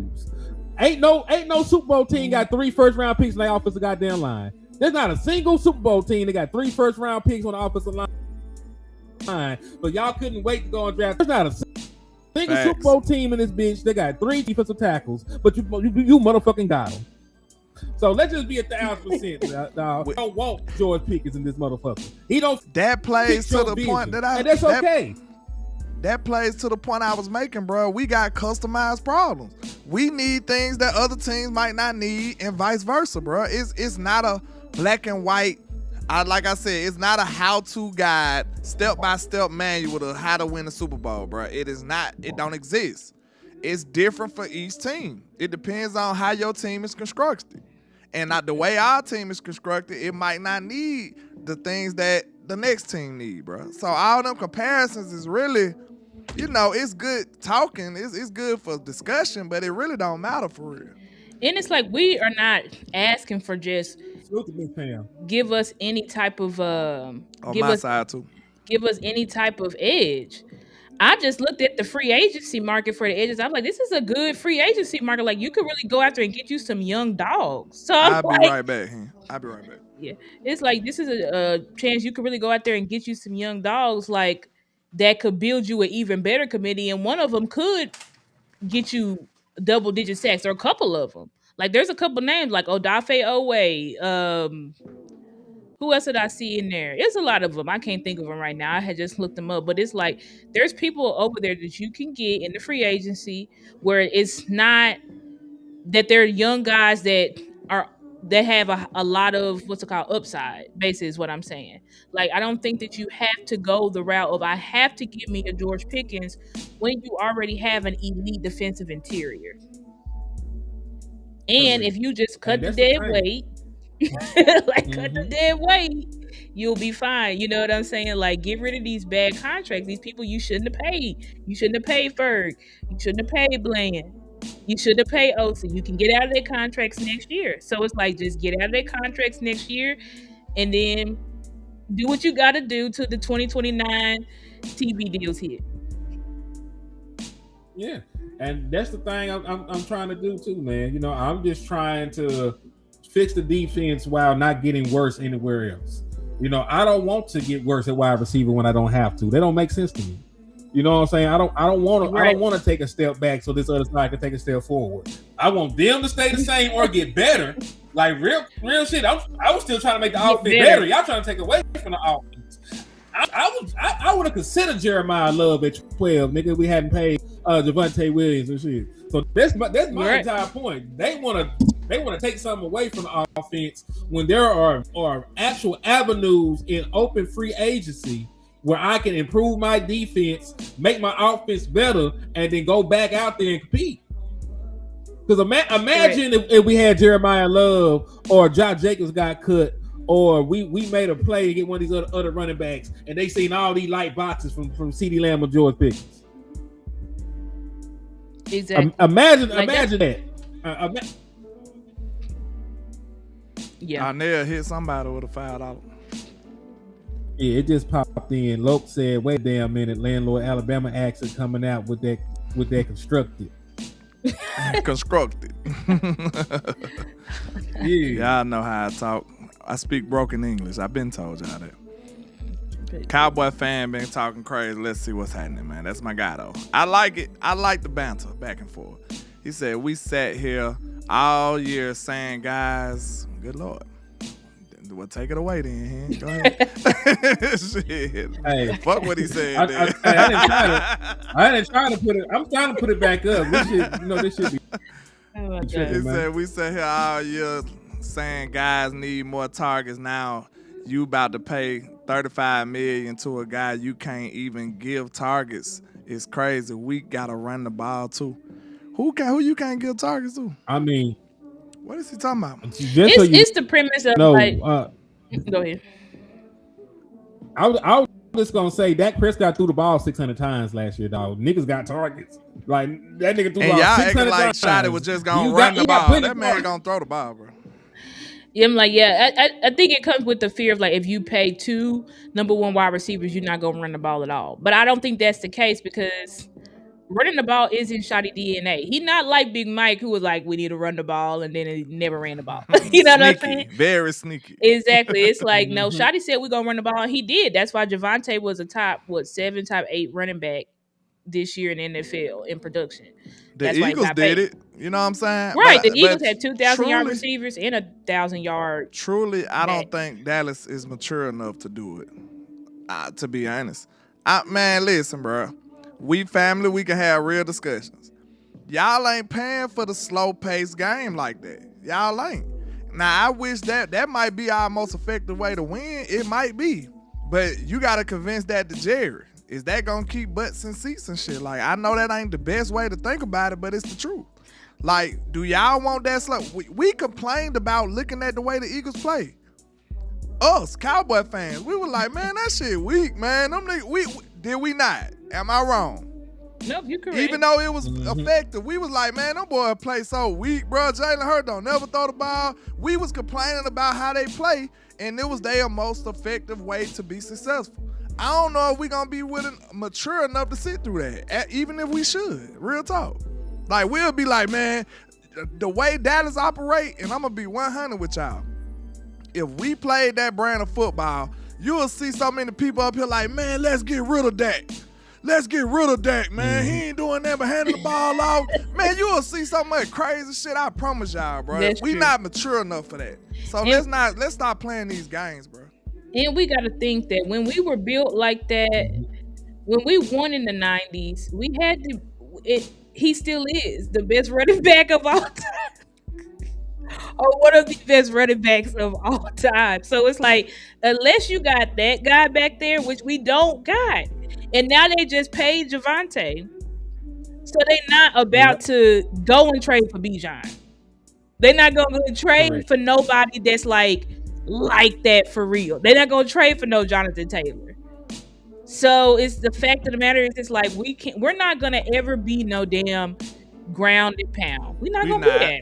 We're never going to be that. With Dak, we're not. Now, maybe when Dak leave and we get a rookie quarterback and we're trying to help him out, we'll be ground and pound because we need him to pass the ball very minimally. Lightly. Just manage the game. Light version of passing the ball. So it's like, once Dak gone, then yeah, I'm sure we will be ground and pound unless we just luck into the next best thing. But even if you do, they still got to learn the game. So we can go back to a watered down offense. But considering that you have a Hall of Fame type quarterback playing at Pro Bowl, All Pro level, you got Hall of Fame trajectory wide receivers right now. Like, you're going to pass the ball, but you want what our goal, and to be honest, is to be balanced. Like 30 for 30 is the goal, but you have the offensive power that if the run is getting stopped, you can air it out. And the issue is, a lot of people don't want to talk about it, but in them big games too that we lost, we couldn't run the ball very well. We couldn't run the ball very well versus Carolina. You didn't see a 100-yard rush in the playoffs. We didn't see those. Well, Kenneth Walker did, but I'm talking about for us. For us, yeah, for us. You talking about us? Oh yeah, we haven't had that. We haven't had 100. We haven't. 2018 against Seattle Seahawks. That's the last time we had a 100-yard rush. Right, yep, that's what I was gonna say. I was like, that's the last time we had. Also, real quick, I think to say I gotta give Tyrone Church his love for sending Land a super chat. It might be Land. I don't know what side is actually. He said Clowney had 8.5 sacks. KD in the Ed and Williams of Frank Gore type, and they really looking for RB2 targets from Ferg. Nigel hit somebody with a 5. He said, "What did they drafted Jeremiah Love?" Well, if they draft Jeremiah Love, sir, I'm gonna lose my fucking mind. And then, to answer the question, for Cowboys fan, yes, we did say that Pickens needed, but CeeDee Lamb went down in game 3. That was the third game of the year when CeeDee Lamb got hurt. We got to understand not everything is just they first game in, everything clicking and shit. Like, folks get adjusted. Them niggas ain't never played in a real game. And as the season progressed, George Pickens got more involved with the offense. So can we be fair when we sit here and talk about what we said? Like, yes, in the early part of the season, one of the critiques was, yes, let's get them more involved. But that is also the natural progression of adding a new wide receiver into the mix. You know what I mean? That what happens. You're gonna go from not being accustomed to the offense and the spacing and shit to now it's second nature. I know Dak with me right here at this depth. I'm put one hand up. I'm gonna catch that bitch. Like it's levels to this shit. So can we be fair with the actual conversation? Think about this part. That wasn't only George Pickens' first year. That was Shotty's first year too. Like, think about it. This a first year operation all across the board.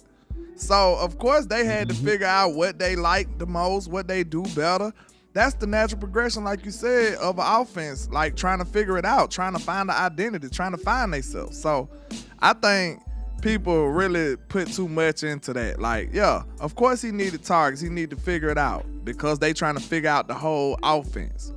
And you seen what it was. And in a season where they didn't even stay healthy all the way. You know what I'm saying? So I want people to realize we talking as if this is the peak.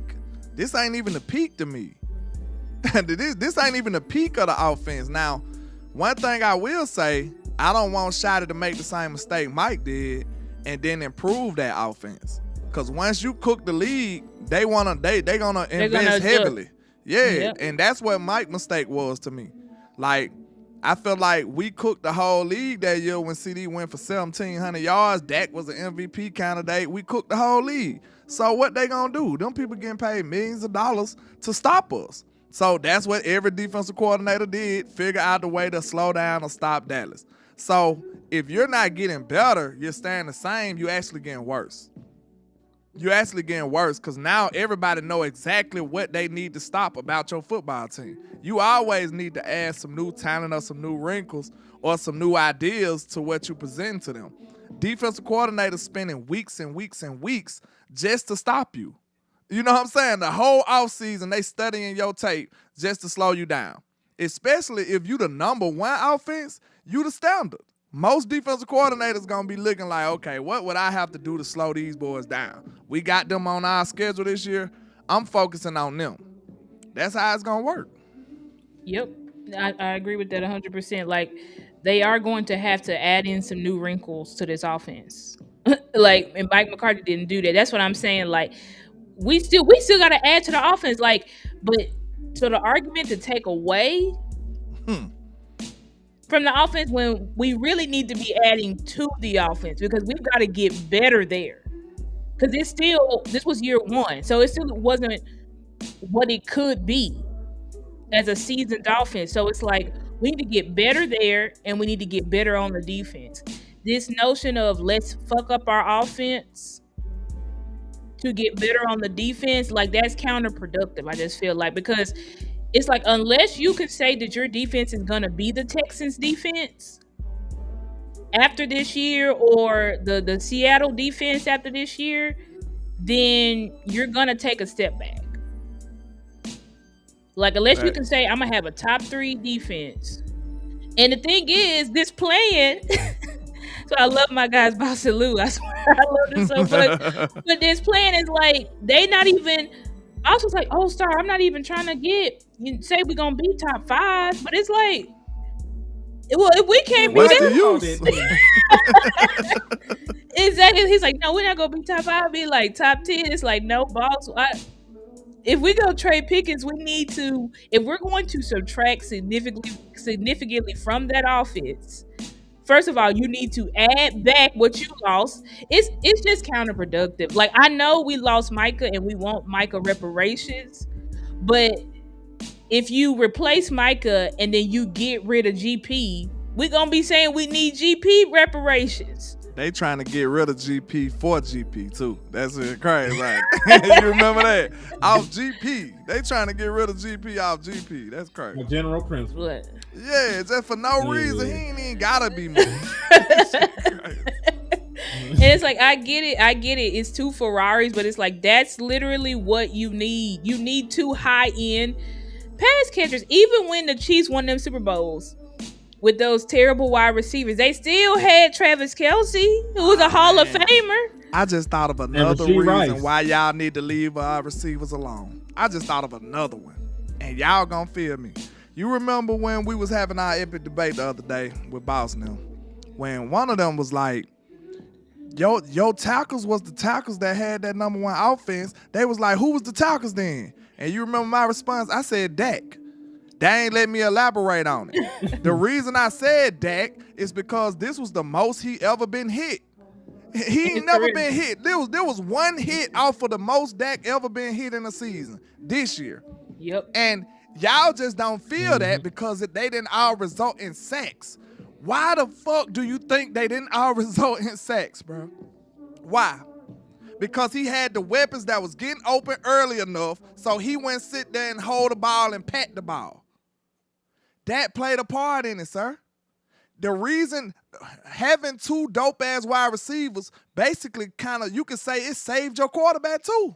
Real talk, because your tackles didn't do it. Did your tackles save your quarterback slot? No, they did not. Did they, Hen? Let me know. No. Chad, did the tackle save your quarterback this year? Definitely not. That Tyler Guyton got better, then but he got hurt too. Guess what? This right here is finna show you, Star and Hen, that this shit directly points to the wide receiver. You wanna know why? Because we just said Dak threw the ball 600 fucking times. Right? Yep. Does that not directly correlate to the wide receiver? Yep. We not talking about the passing game. I mean the running game. We not talking about that. We talking about when Dak threw the ball 600 times, what helped Dak Prescott stay upright more times than not was the fact that he had two outstanding fucking wide receivers. And y'all want to take them away. If you take George Pickens away, now you're going to see all the inefficiencies of your tackles. You're going to see that your tackles going to get your quarterback fucking killed. And you're going to see that your tackles, that your run game is not as great as you probably think it is. Leave the receiver alone, bro. It's helping your team out a lot. Y'all don't think y'all get that, bro. Real talk. I agree. If you take that receiver away, man, Dak gonna take way more hits and way more sacks than he did last year. I promise you that. It's evidence showing that the tackle play wasn't the reason that Dak didn't get sacked a lot. It was the fact that Dak processed well and quickly, and he had options to go to. That's correct. That's like the Green Bay game. Right. And remember, Micah was slinging our tackles like rag dolls. They were slinging our tackles like rag dolls, but GP was unstoppable in that game. So Dak was able to get the ball out. Cowboy fan, you got to give me that, bro. That's the direct correlation to the wide receivers, bro. It is. Yep. No lie. It's definitely to the wide receivers. Michael Parsons came out and gave Dak so much love and said, man, watch the tape. Watch the tape on Dak, man. I was there. Watch the tape. Sure enough, that guy, they be going crazy. Yeah, Michael Parsons was floored. He was like, I can't believe this shit, bro. I was just about to say, Star, Micah told you. While y'all talking all that shit, Micah told y'all who was responsible. They asked Micah why he didn't get no sacks. What did Michael Parsons say? Dak. Man, Dak was He told you who his tackles was. Dak. Y'all better quit playing, man. This shit over with, man. Tell them boy to go sit down, bro. It's like that shit dead, bro. Shit dead. Real talk. We can't risk. Go to Michael Parsons for the evidence. They done got me hyped now. Go to Michael Parsons. The one who y'all want so bad. Go to ask Michael why the fuck he couldn't sack Dak that game. And he gonna tell you why. He didn't say Tyler Guyton fucking name. I don't even think he was playing. He didn't say Terrence Steele, did he? He ain't say Cooper BB. He ain't say none of them niggas. He said Dak, nigga. Quit playing. So it's like you just can't. I don't think you can afford to take a step back. There's a reason why we were begging for wide receiver 2. It's because we need it. Like I don't know why that's like been lost in translation. We need it, and I get. Well, Pickens is not a number 2. It's like a number 2 in today's NFL is really a number 1 in training. So just because you have two amazing wide receivers, like we can't help that Pickens is now up for contract. But to sell him and say, okay, well, we can get. I looked at the free agents, wide receivers. It's not great to me. I was like, you got Mike Evans, okay. He's 32, will be 33. And he's old injured and he's taking a step back. Shout out to Vach in the building, man. He's absolutely correct. He said you need to be full fun to take the stress off of DC. Absolutely. Shout out to Vaj. And it's like, well, I forgot my train of thought, but it's like, yeah, you can't take a step back. Like, you need to have two great wide receivers. You need to be able to. You can't just have one. We already know what it's like to just have CD. And obviously, when we didn't have CD, there was games that we couldn't win because we didn't have him as well. We only had GP, and GP Facts. did a lot, but we still needed CD. Like, you need both. And it's like, unless you're going to, I think Jarrell said that in the chat. He was like, the only way I would want to trade Pickens is if, like, we can get, I guess, way better on defense and then also get a superstar in the backfield. But signing Javonte just pretty much block you from doing that. Because they're not going to value it the same. They're going to be like, oh, we don't need Jeremiah Love. Yeah. We have Javonte. We don't need Bijan. We don't need that. We got Javonte. So it's like, bruh, you take away Pickens. All right, y'all going to see what's going to happen. I don't think they want to do that, And bro. the I'm defense telling you. is not going to be good enough, I do not feel, by just adding Max Crosby. Like, it's not. Max Crosby is going to help, but I just don't think that Max Crosby is going to.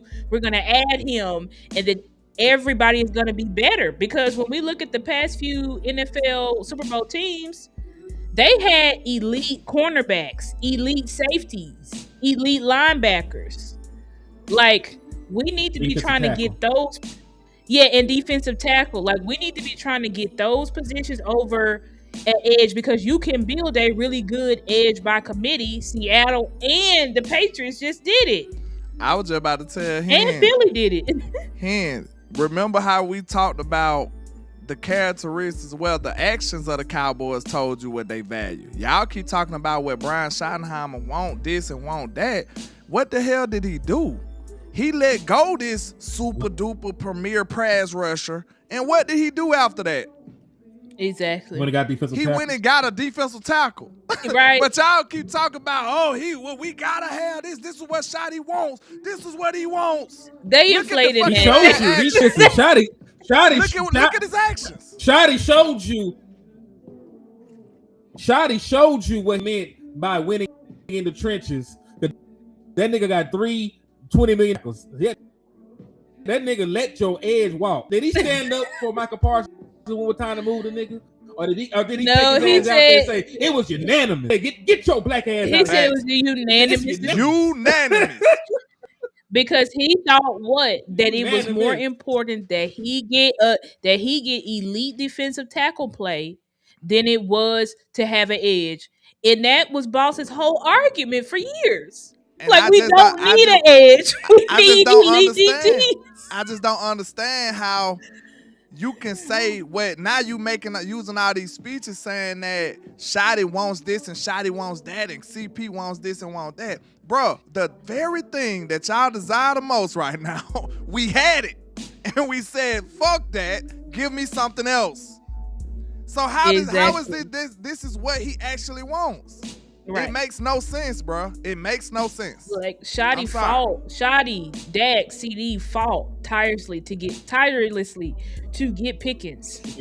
So we can't act like, oh, it'll be okay. We just get rid of him and replace him with somebody else. I don't think that, bro. Like, I think it's going to cause some problems because I don't think they were on board. I don't think the locker room, regardless of what people say, Dak and Micah, Dak don't really like Mike, all that shit, whatever. I haven't seen it. Maybe there's some backdoor shit, whatever. But even so, it's like at the end of the day, Dak stood on the table. He stood up for Micah, which means I think he expected Micah to be on the team, which is why I think he's saying with George Pickens, I'm going to get involved if I have to, because I didn't think that I had to get involved like that with Micah. Everybody thought it was a foregone conclusion we was going to pay him. So I think Dak and Micah, especially CD too, bro. Like, CD was the one who took it the hardest when we traded Micah. So if we then go again and trade George Pickens, CD said last year trading Micah fucked his head up. So you go again and you trade George Pickens, what you think that's gonna do? Wait a minute. Look at Jarrell. I see what you're saying, but you're missing the point. He said, to be fair, we didn't give Micah a DT. We not talking. We know Micah would cook with a DT. What we saying is look at the actions of your team. Like, we're not talking about what Micah did or didn't do. We talking about what your team did. They let Micah Parsons go, and then what? When they got a DT. Like, this is what your team did. Like, they showing you what they value. Yep. Unless you want to just make the case that they just hated Micah gut so much that they just wanted to let him go. You can make that case. Go ahead. But we talking about, I don't know how you can disagree with actions. Like, you know what I'm saying? If I slap you, I either slapped you or I didn't. Like, I mean, how you gonna disagree with something somebody actually did? But I mean, I don't know. I disagree that I slapped you. I don't agree with that. Right? Did you do it or not? Like, you can't disagree with actions, bro. I'm just telling you what the actions of your team was. That's all. They traded Micah for they traded Micah for 2 defensive tackles. Basically. They got 2 first-round picks from Micah Parsons and Kenny Clark. They then flipped around and traded some of those assets to get Quentin Williams, right? And listen, we keep talking about what folks talking about. Y'all tell me all the time that Jerry Jones run the show. I thought that Jerry Jones ran the show because that's who y'all blame for everything. So Jerry Jones out of his mouth said, instead of having Micah Parsons, I want to have a whole bunch of niggas. I want to have about 3-4 dudes when we pay Micah Parsons. Put Vibes comment on the screen, please. Yep, that's Vibes comment on the screen, please. Thank you, Vibes. Because that tell you everything you need to know. Every single one of them. Think about this, y'all. When we got Quinn Williams, not only did we have, they just showed you, they went across the league because you remember the report said that they were trying to get Brown from Carolina. They were trying to get a lot of people. They were trying to get Brown and Williams in the Micah trade, and both of them was like, nah, we can't afford them. We good. See, the point is, though, they was trying to get defensive tackles. If they wanted an edge, they would have got an edge. And I ain't even talking about the Kenny Clark deal. That right there tell you everything you need to know. But I'm talking about the Quinn Williams deal. If they desired an edge, they would have went for an edge then. They could have traded for an edge then. They went back to DT again. They doubled down on DT.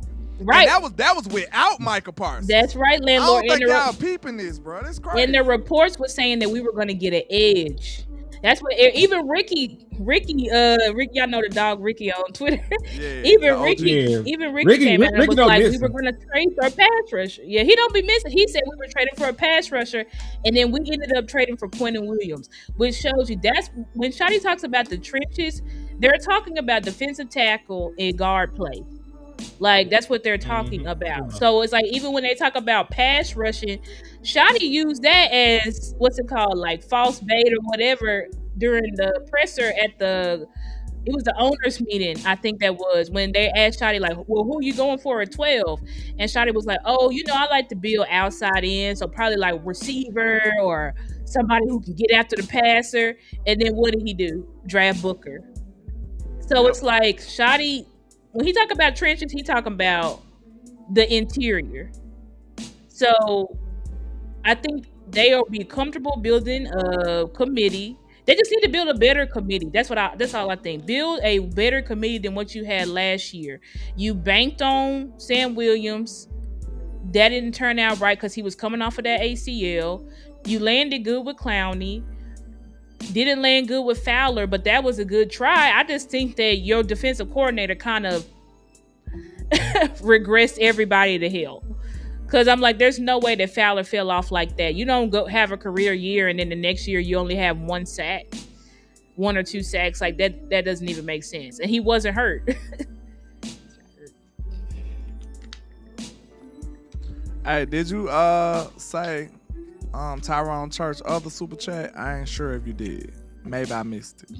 And then Cerebral Assassin had a super. He says, I'm coming. Probably so. I'm not saying I'm not. But he said, I'm coming this offense name. What he said, I guess he's trying to say I'm calling this offense name 488 3K Hertz, I guess. I think I kind of get what you're saying. But yeah, man, I don't think that's the best way to go about this, man. And it's evidence. Like, most people already see that you would have to basically cut off your arm and your leg to get max. And it's just not worth it. Like, and we had the opportunity to do what y'all saying. We had the premier pass rusher. We let him go. Then we had resources to go get another pass rusher, and we decided to get Quentin Williams. Man, we'll figure that out later. Like, and then something I think they failing to realize too, you just drafted a top 100 player in Donovan Izaraku last year. Mm-hmm. So how much more progression you think he's gonna have?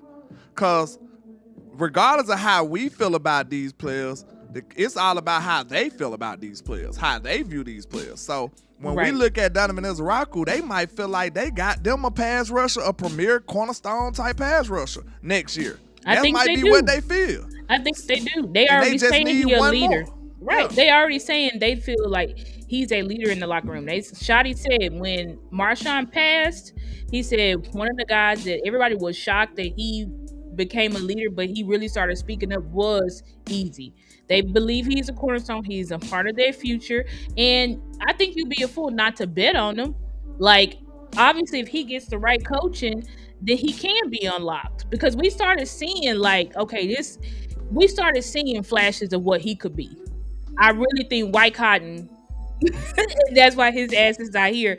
I really don't think White Cotton knew what he was doing, like along with Flukes. So it's like if you have him, then you add in somebody like they said, Odafe Owe. I think also possible Azeez Ojulari, possible Kayvon Thibodeau. Like there are guys in those tiers where you feel like you can get. I said if you can get some guys that you for sure can get you about 8 sacks, then you're gonna be good because you have Quentin Williams. Like, I mean, that's just my opinion. I could be wrong. Yep. But Hey, we all could be wrong, but we just trying to figure out what's the best option. Cause I think everybody main objective should be trying to construct the best team, bro. The best team. That's what it's all about. And like I said earlier, your best team for another team might not fit my needs. You know what I'm saying? Like we might need, the way our team is constructed, we got to figure out how to make that the best, how to maximize what we have, because we not finna reconstruct the whole team. So it's certain things that we need that other teams might not need. So it don't even matter about trying to steal somebody else's blueprint. It's not gonna be the same, bro. It's just not. Yep.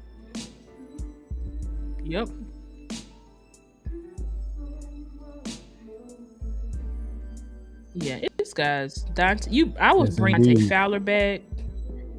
Would he pay? Like, there's people. I want Fowler back too. Yeah, it's like I want Fowler back. You got Kwity Paye that I would go after from the Colts. Like I said, Azeez Ojulari, Clavon Chason, Odafe Owe, Arnold Ebiketie from Atlanta, who started taking off, David Ojabo. I mean, there's young upcoming pass. I think if with a change of environment, we can unlock those guys. And build. That's what I'm saying. I would like to go after more of a, let's try to get elite. Like they say in Denzel Ward, like I feel like those are the well, he gonna be a free agent, I think. No, he may be a cap cut. But if he is a cap cut, like that's somebody we should go after. Like, let's try to make our other positions elite. Our secondary, because even last year we said that it was the cornerbacks that really was the problem. They couldn't cover shit.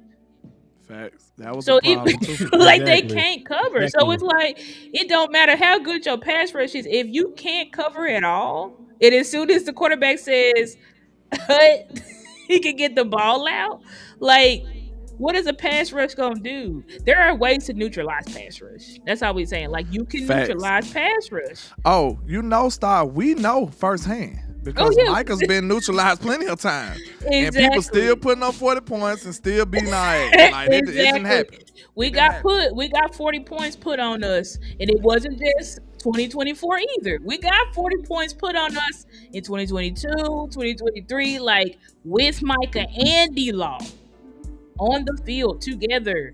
Both great elite. So it's like they didn't know where to shift coverage. That's why I don't play that. Oh, they'll tilt coverage and then everybody else will be great.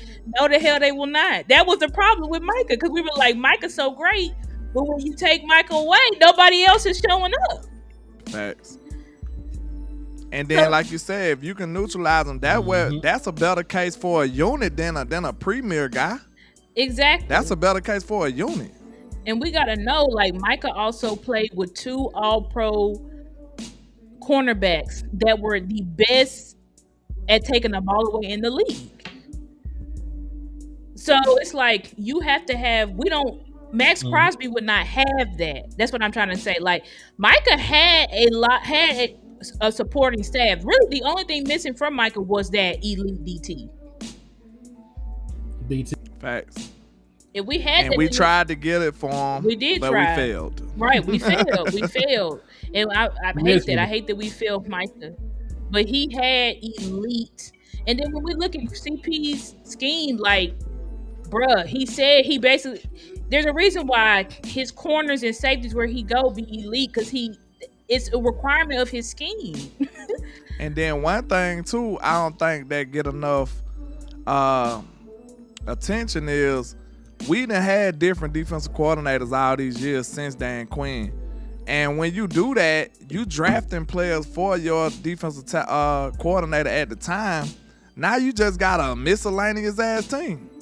A miscellaneous ass defense. Like, oh, you drafted him for Zimmer. You drafted him for, you know what I'm saying? Like, how is that going to be a collective unit? How is that going to be a good unit if you drafted for random defensive coordinators who not here for the long stay?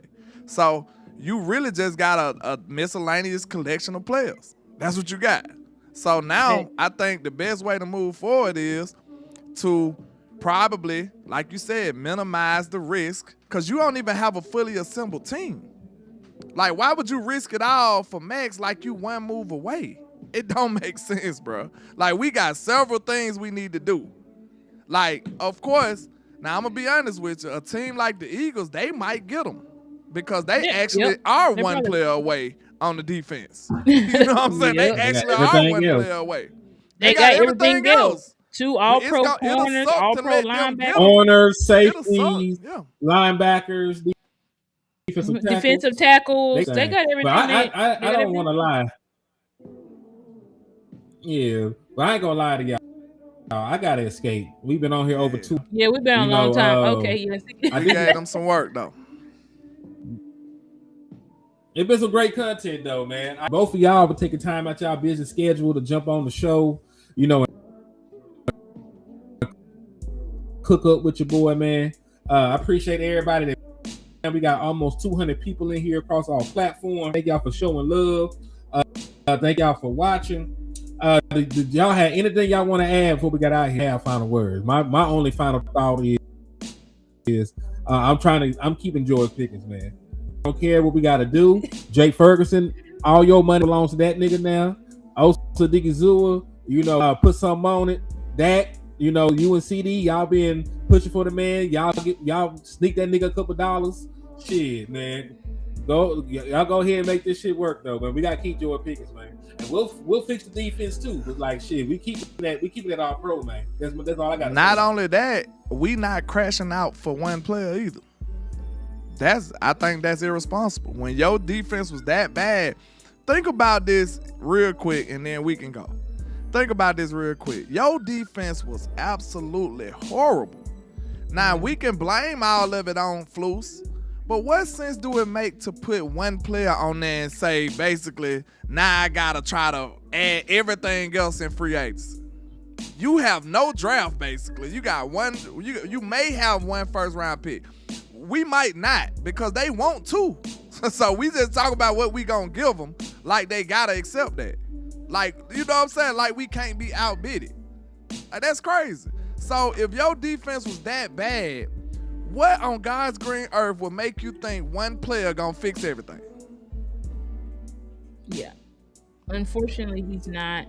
And I think Max Crosby is amazing. Like I said, this is not about me not thinking that he's amazing. It's just the fact that your defense needs more.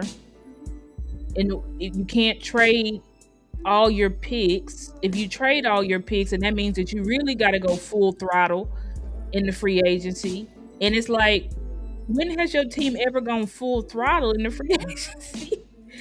That's why I'm like, Lou and them, it's like the other side is like, well, our team don't move that way, so we can't compare. But it's like, but y'all saying y'all think we gonna be like the Patriots did last off season and spend how much money they spent? They spent a lot of fucking money. So it's like, in order to do that too, we gotta do the Henny. That's what I call it. 300 million. We gotta do the Henny plan. We gotta flip the switches. We gotta do extensions. We gotta cut niggas. We gotta do a lot. Like, if we just gonna say, okay, let's just rebuild it all. Just trade all the picks, trade them all, and then we'll and I'm build gonna be honest with you. for them to sign Williams don't indicate that that's what type of life they about. I'm sorry, bro. Exactly. That ain't even direction. That ain't the direction that look like they moving in. So it's like keep Pickens, go after some more elite. This is I feel like this is a good free agency. Defensive we keep pool. forgetting he and say he gotta go. Oh yeah, anyway, all right. That's my final word. My final word is, let's keep Pickens and y'all not max out for Max. We not maxing out for Max, man. Yeah. New hashtag. God bless America. Facts. Not maxing out for Max is crazy, but that we not maxing out for Max. Never look at man. Peace. Not maxing out for Max.